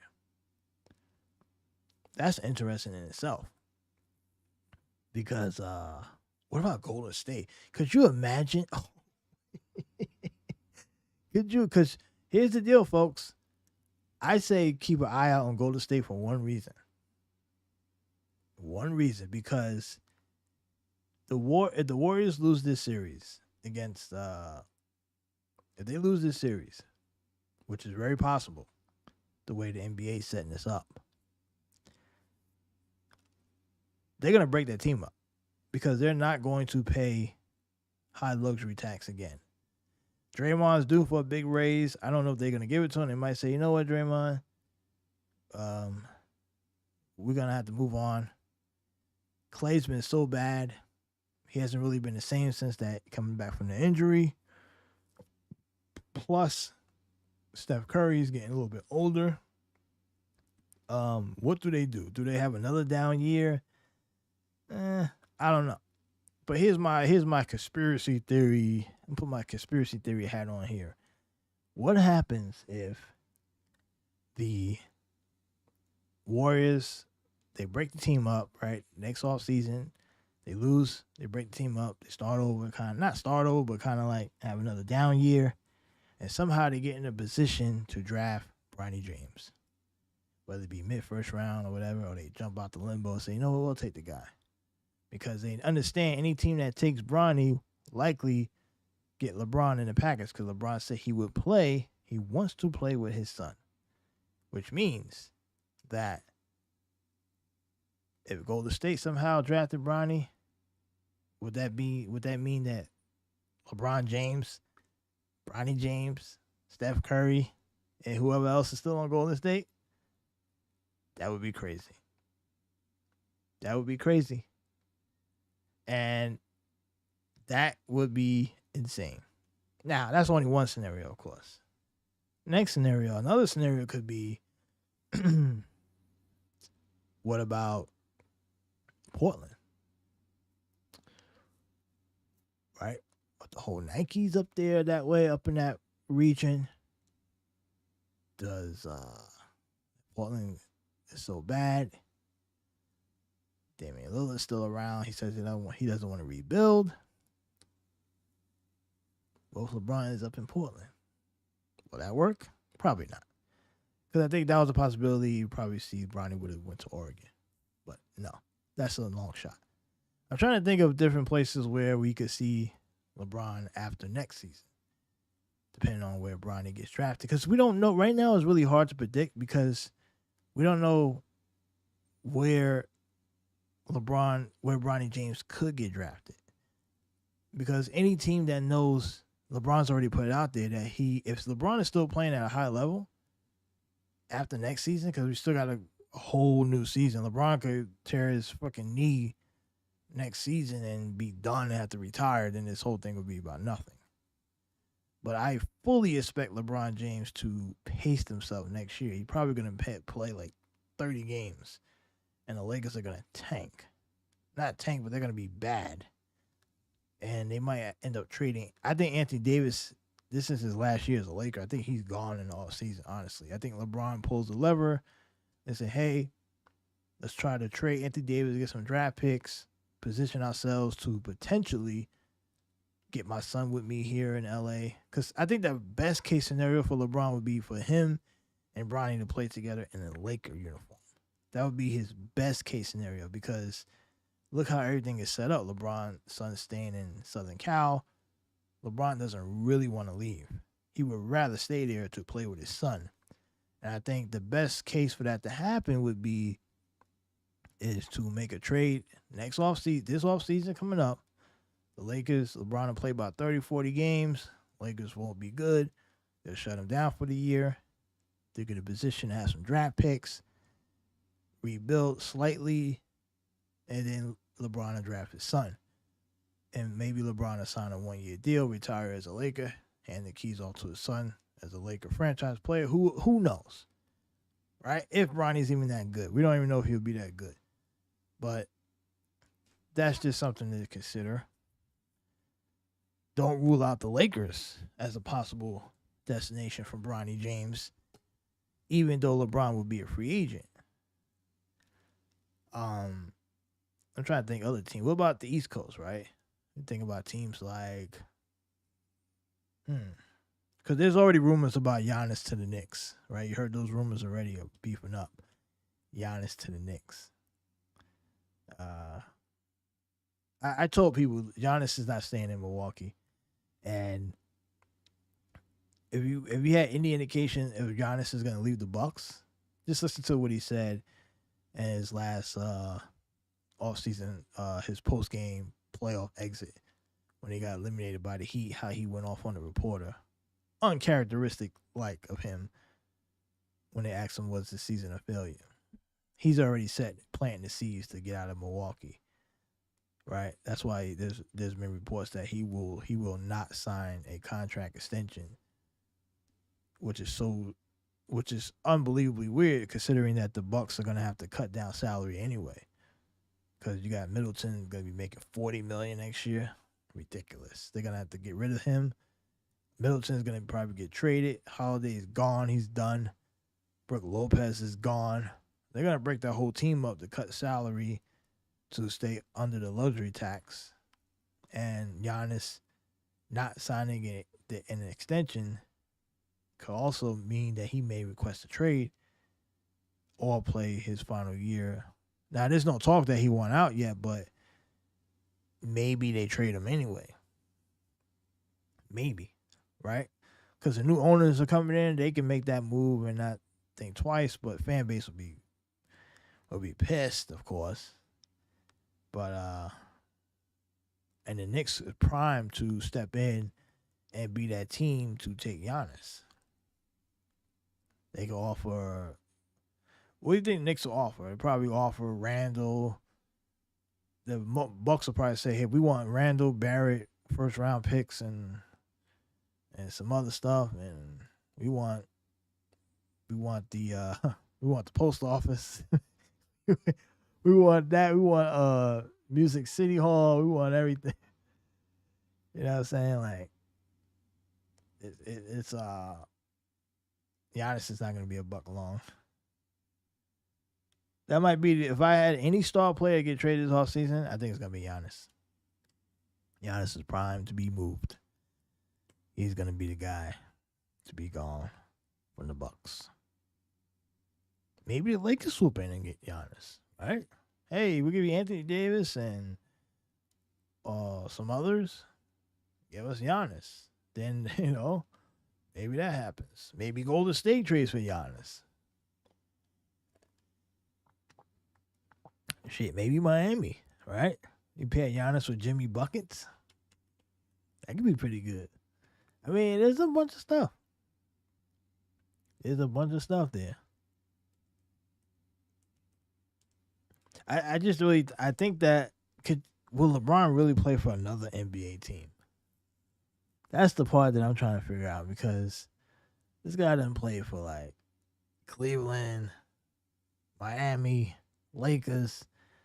I just don't know if he's gonna go to a fourth team. I really think that this is why I believe the Lakers are gonna break it up next year, because I think he would much rather, because you can't really control where Bronny ends up in the draft, because, like I said, he's still an unknown, and some teams could pick him at thinking that they'll get LeBron. Because what if it's a team that picks Bronny? What if I don't know, Oklahoma City drafts Bronny? You think LeBron's going to OKC? Shit, hell no. I don't think that happens, man.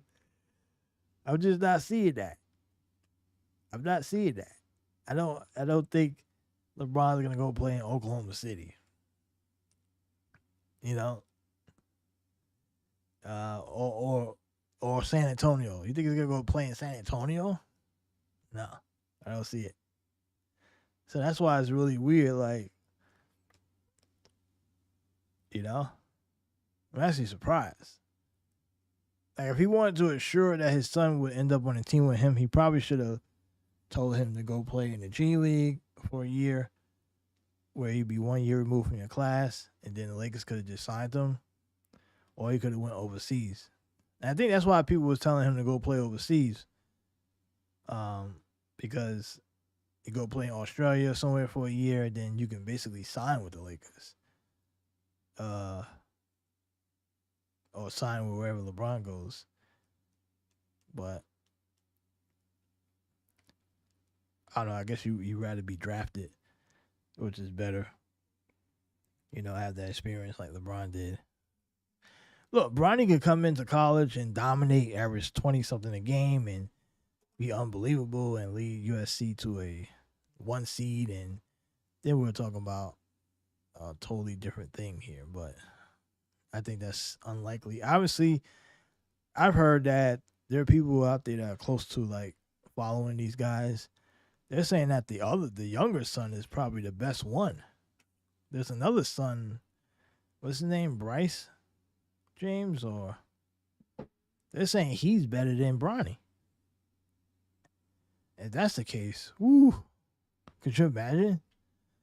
That kid, I don't know how, that one, I think he's like, what, 16? Or he's not, he's still in high school, but they say he's better than Bronny. That's what they're saying.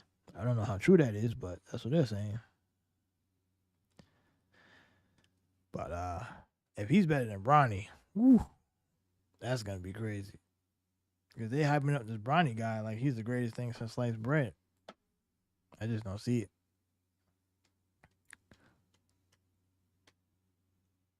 But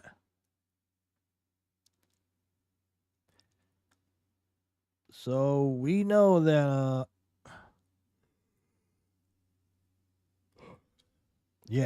Collier is also a guard. He's a 6'4" guard. So Collier is a guard. Boogie Ellis is a guard. And I think Bronny's also a guard. And plus whoever else was starting that's coming back. So that guard is gonna be that guard spot is going to be crowded. Collier is a point guard, top recruit in the country. Bronny, is he a point guard or is he a combo guard? I think he's a combo. Ellis is a guard. So this is why I'm wondering, Bronny may not even see much playing time unless they running, unless, that's why I'm thinking Boogie Ellis is going to go to the transfer portal. I got to believe that. Because I don't think that you go to a school if you're not guaranteed to play, right? You don't go to a school unless you're guaranteed to play. Like, that would be foolish. You're a top 20 prospect in the country. You're going to take a school where they say, oh, yeah, you can play. You're going to play. And the fact that he took USC, he must have been promised. I just don't think that you're the USC program. You're going to have Bronny sitting. Like, I just don't think that happens. Let me see what else we got.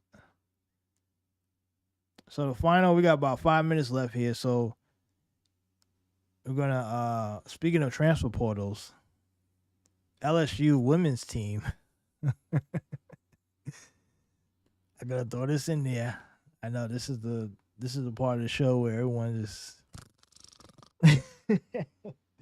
transfer portal. LSU women's team won the national title. They brought in a couple top tier prospects out the transfer portal. So they now have a super team, which I don't know how a women's basketball could be a super team. But I guess the bar is not that high, considering that there's only like 5 or 6 good players in the whole country anyway in women's basketball. Let's face it. There's like literally like 3 good teams in women's basketball. Everyone else is just like there to fill the roster spots. And you want to know how I know that? Because in the NCAA tournament, in the round of 16, right? South Carolina was like a 60-point favorite over their number 16 opponent. That's how bad college basketball, women's college basketball is. Where you're a 60-point favorite Okay, I think they were like 60 or 50-point favorite, and they didn't even cover. Mind you, they didn't cover. I think they only won by like 30 something. So it was like weird, and that's how bad college women's basketball is. Where a playoff opponent is favored by that much. Oh my god! But LSU, what's that coach name? I forgot her name. Whatever, not important. But Kim Mulkey, she's building a super team out there at LSU. Now, is she doing it legally? Who knows? She's probably offering a lot of gumbo. But she picked up one of the girls that was supposed to be really good. And then they got another girl who was a top dog up in DePaul last year. I don't know these people's names. I forgot, so I'm not mentioning them. I just wanted to mention the fact I'm only talking about them because of the whole super team thing. You know, LeBron, NBA super team. So I just figured I'd mention the LSU super team. So LSU is building a super team. So we'll see what happens next year with that. They need all those players to beat Caitlin Clark, who I think is going to kick their asses. Or maybe Paige Buckets. Could you imagine Paige Buckets and Caitlin Clark hooked up and then went after LSU? That would be crazy. But I like how during the NCAA tournament, these goofballs on Twitter were saying that Caitlin Clark could play in the NBA because she was shooting long range jumpers. Now, I don't know if that was a disrespectful to the NBA because maybe they were saying that because of how bad the NBA is, or did they really think that Caitlin Clark could play in the NBA where she couldn't beat? No way. A high school, I would put my life savings on a 8th grade travel team to beat the brakes off of LSU, the college national champs, female national champs. I would take the 8th grade travel team, bunch of random 12. I'll give me 12 of the best 8th grade kids in the country, boys, and put them on a team, send them down to LSU. They would beat the dog breaks off of the women's national title team. Trust me. I would bet my life savings that they would beat those women by at least 20 points. That's what I believe. That's how bad women's basketball is. That's how bad it is. They would beat an 8th grade travel team, 8th grade AAU team would beat the living shit out of the women's basketball champs by 20, at least. Maybe more.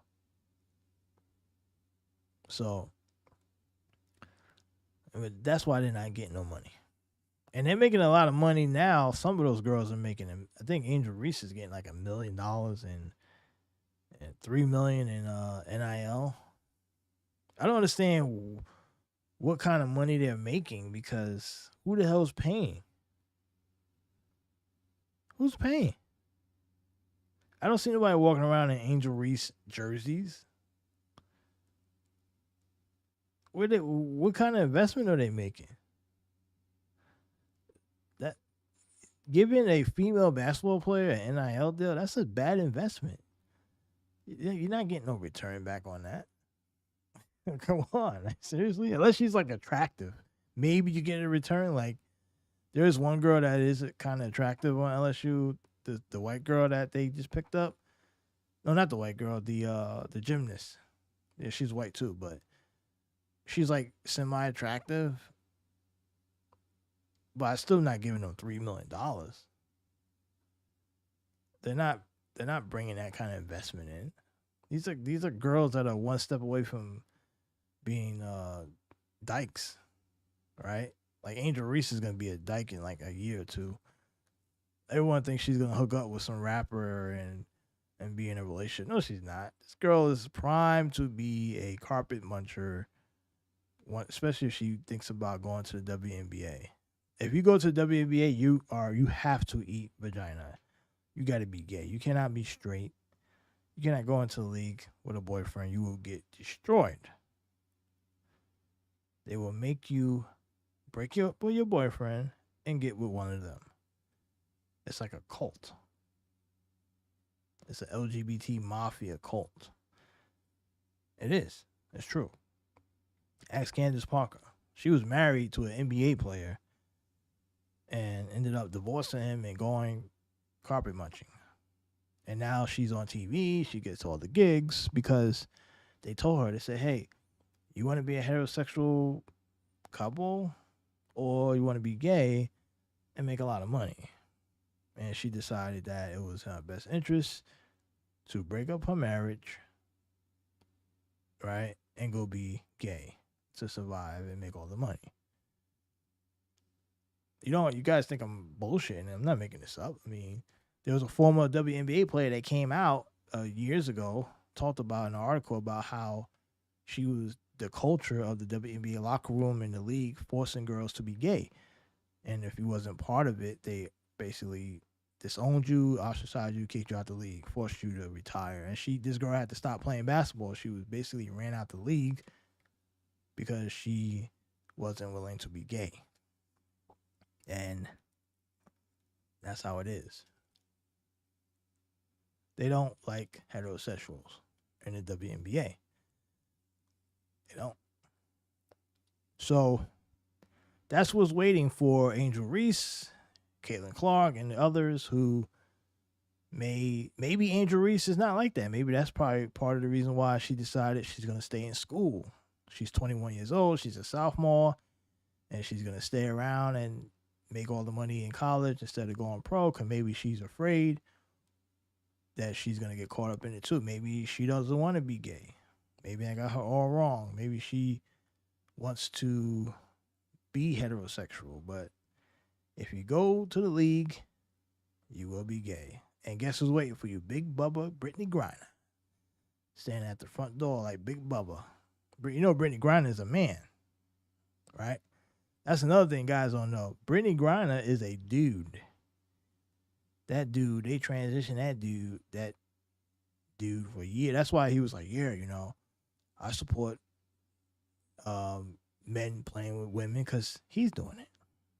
Crazy question the reporter asks a dude, does he support a dude playing in the female sports? Because he's been doing it his whole life. Right? Brittany Griner.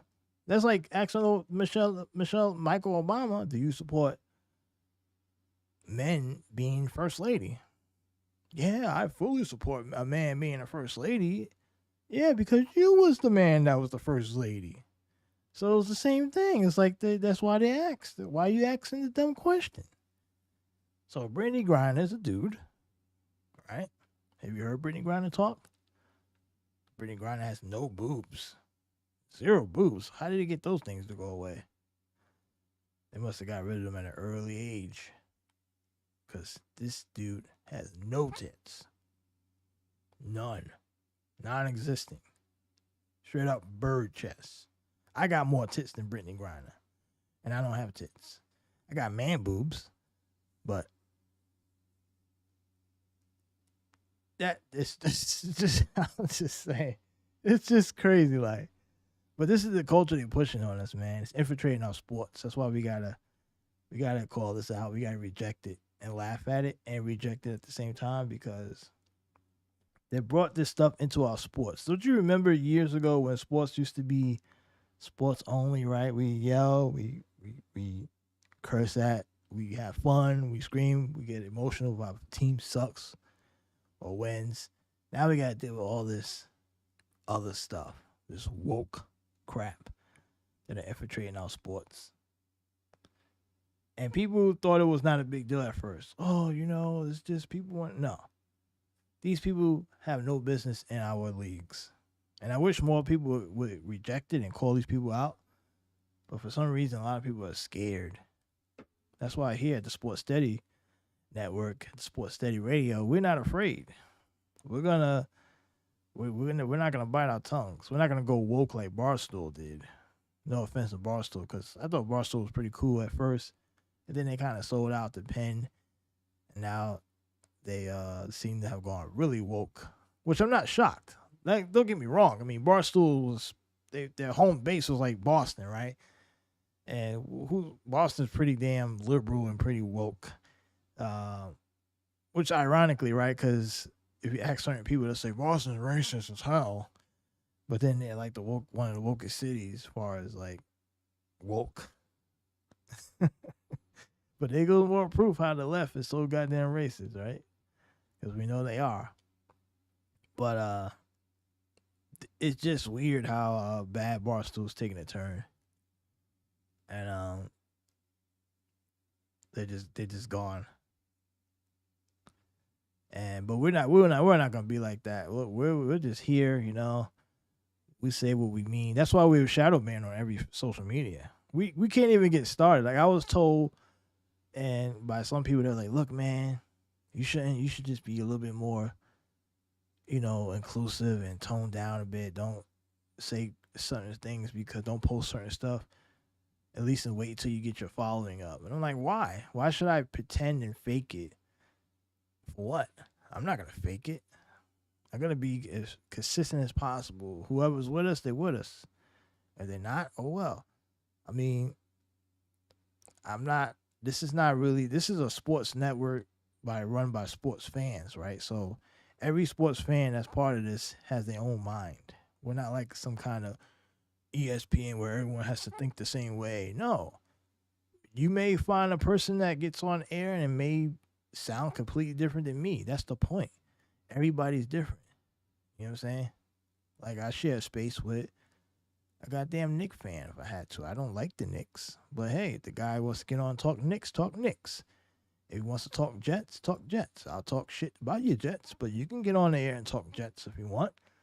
I don't like the Jets, but you're a Jet fan, fine. You know? That's what sports is supposed to be about. Sports fans, all fans come together and shit talk each other, shit talk our teams, and that's it. But all that other shit, well, no, there's not gonna be no. You gotta think like me or else. So if you think that everybody here is gonna think the same, then you're in the wrong place. Because it's not like that. As long as you don't bring that woke shit, then we fine. Because that is not tolerated. That will not be accepted under any circumstance. If you think a man should be able to play in a women's sport or women should play in a man's sport, you're in the wrong fucking place, dude. You can go somewhere else with that bullshit. Peace be gone. All right? We're going to make fun of that shit. Because we don't want you to be all sensitive like a little sissy. You know, I'm like, oh, you got to be, like, I was called misogynistic on one of my videos because I said that something about, what I said something about women and fighting and MMA or some shit. It was on YouTube, but the guy said, you're a misogynist. You're a misogynist. No, I'm not. How? That make no sense. We can't give our opinions anymore about anything. They censor us on Twitter. I mean, Elon Musk doesn't like us. I don't know why. I thought Elon Musk was free speech. I thought he supported it. He's been shadow banning our account, so not him or his people, right? That's why we canceled our Twitter Blue subscription. I'm not gonna support Twitter Blue if we're getting banned. What's the point of that? I told him, I said, no, shut him down. No more Twitter Blue. I think that's a big scam anyway, but that's another conversation for another day. But yeah, he's control our position anyway. Let's just be honest. But yeah, so 4:10, I'll probably stay another 5 minutes since I was late earlier. Let's see if we can wrap this up with something. I was gonna do phone calls. Maybe next week we'll do phone calls. So here's the deal. Anybody listening on YouTube, damn, I didn't mean to say that. Sorry. If you're listening on YTube, which is, you know, Rumble, right? If you're on Rumble listening, because we are on Rumble, we're on Twitch, and we're on Vaughn Live. If you are in favor of phone calls for next week's show, leave us a comment in the comments on either platform or you can send us an email at sportssteady@protonmail.com if you are in favor of phone calls. Now, remember, we are the only live sports radio show that has open chats. No other show. You go listen to FSR, they don't have chat rooms at night. You got to listen to them. You got to sit there and listen. You can't interact unless you call in. And then good luck trying to call into a popular show at night. Lines are full. I tried it for years. We're the only ones that have open chat lines on night radio. We're the only ones that have a chat. No other one. ESPN, no. FSR, no. CBS Sports, no. Nobody else.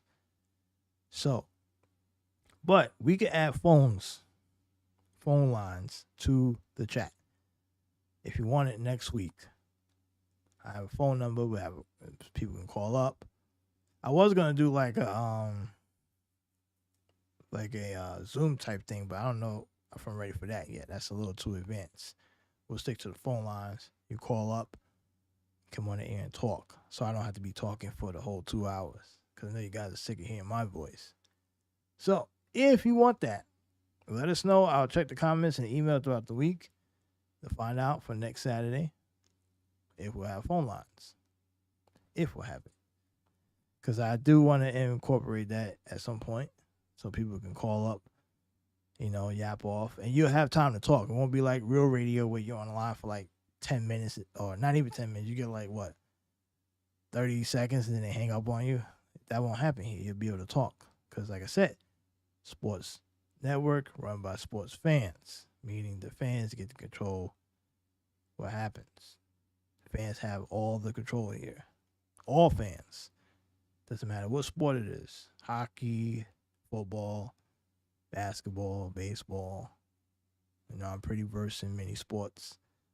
I'm not as good as some in others, but I could talk. I like to talk any sport. I like to talk sports. I just like sports. Just don't bring that woke shit. No woke shit. Okay? I warn you. You go woke shit, I'm hanging up. Unless you're making fun of the wokeness, yeah, you can talk shit about woke sports if you're making fun of it. But if you're coming in and talking about, I think we should be more inclusive and we should wear a pride flag, you're out there. Gone. That ain't happening. We're not promoting that shit. No. But if you want to make fun of it, we're all good. We're all ears on that. So, email the show, sportssteady@protonmail.com. That's the official email, sportssteady@protonmail.com. The official email for Sports Steady. Also, twitter.com/sportssteady. One of our accounts are currently suspended, as I mentioned earlier. So, maybe just send us an email. Leave comments on YouTube at Sports Steady Radio, Rumble at Sports Steady Radio, Sports Steady on Rumble and Sports Steady TV, Instagram at Sports Steady, Facebook at Sports Steady, and Twitch at Sports Steady. All right? Peace out, everyone. Have a good weekend. Sports page run by sports fans. Peace!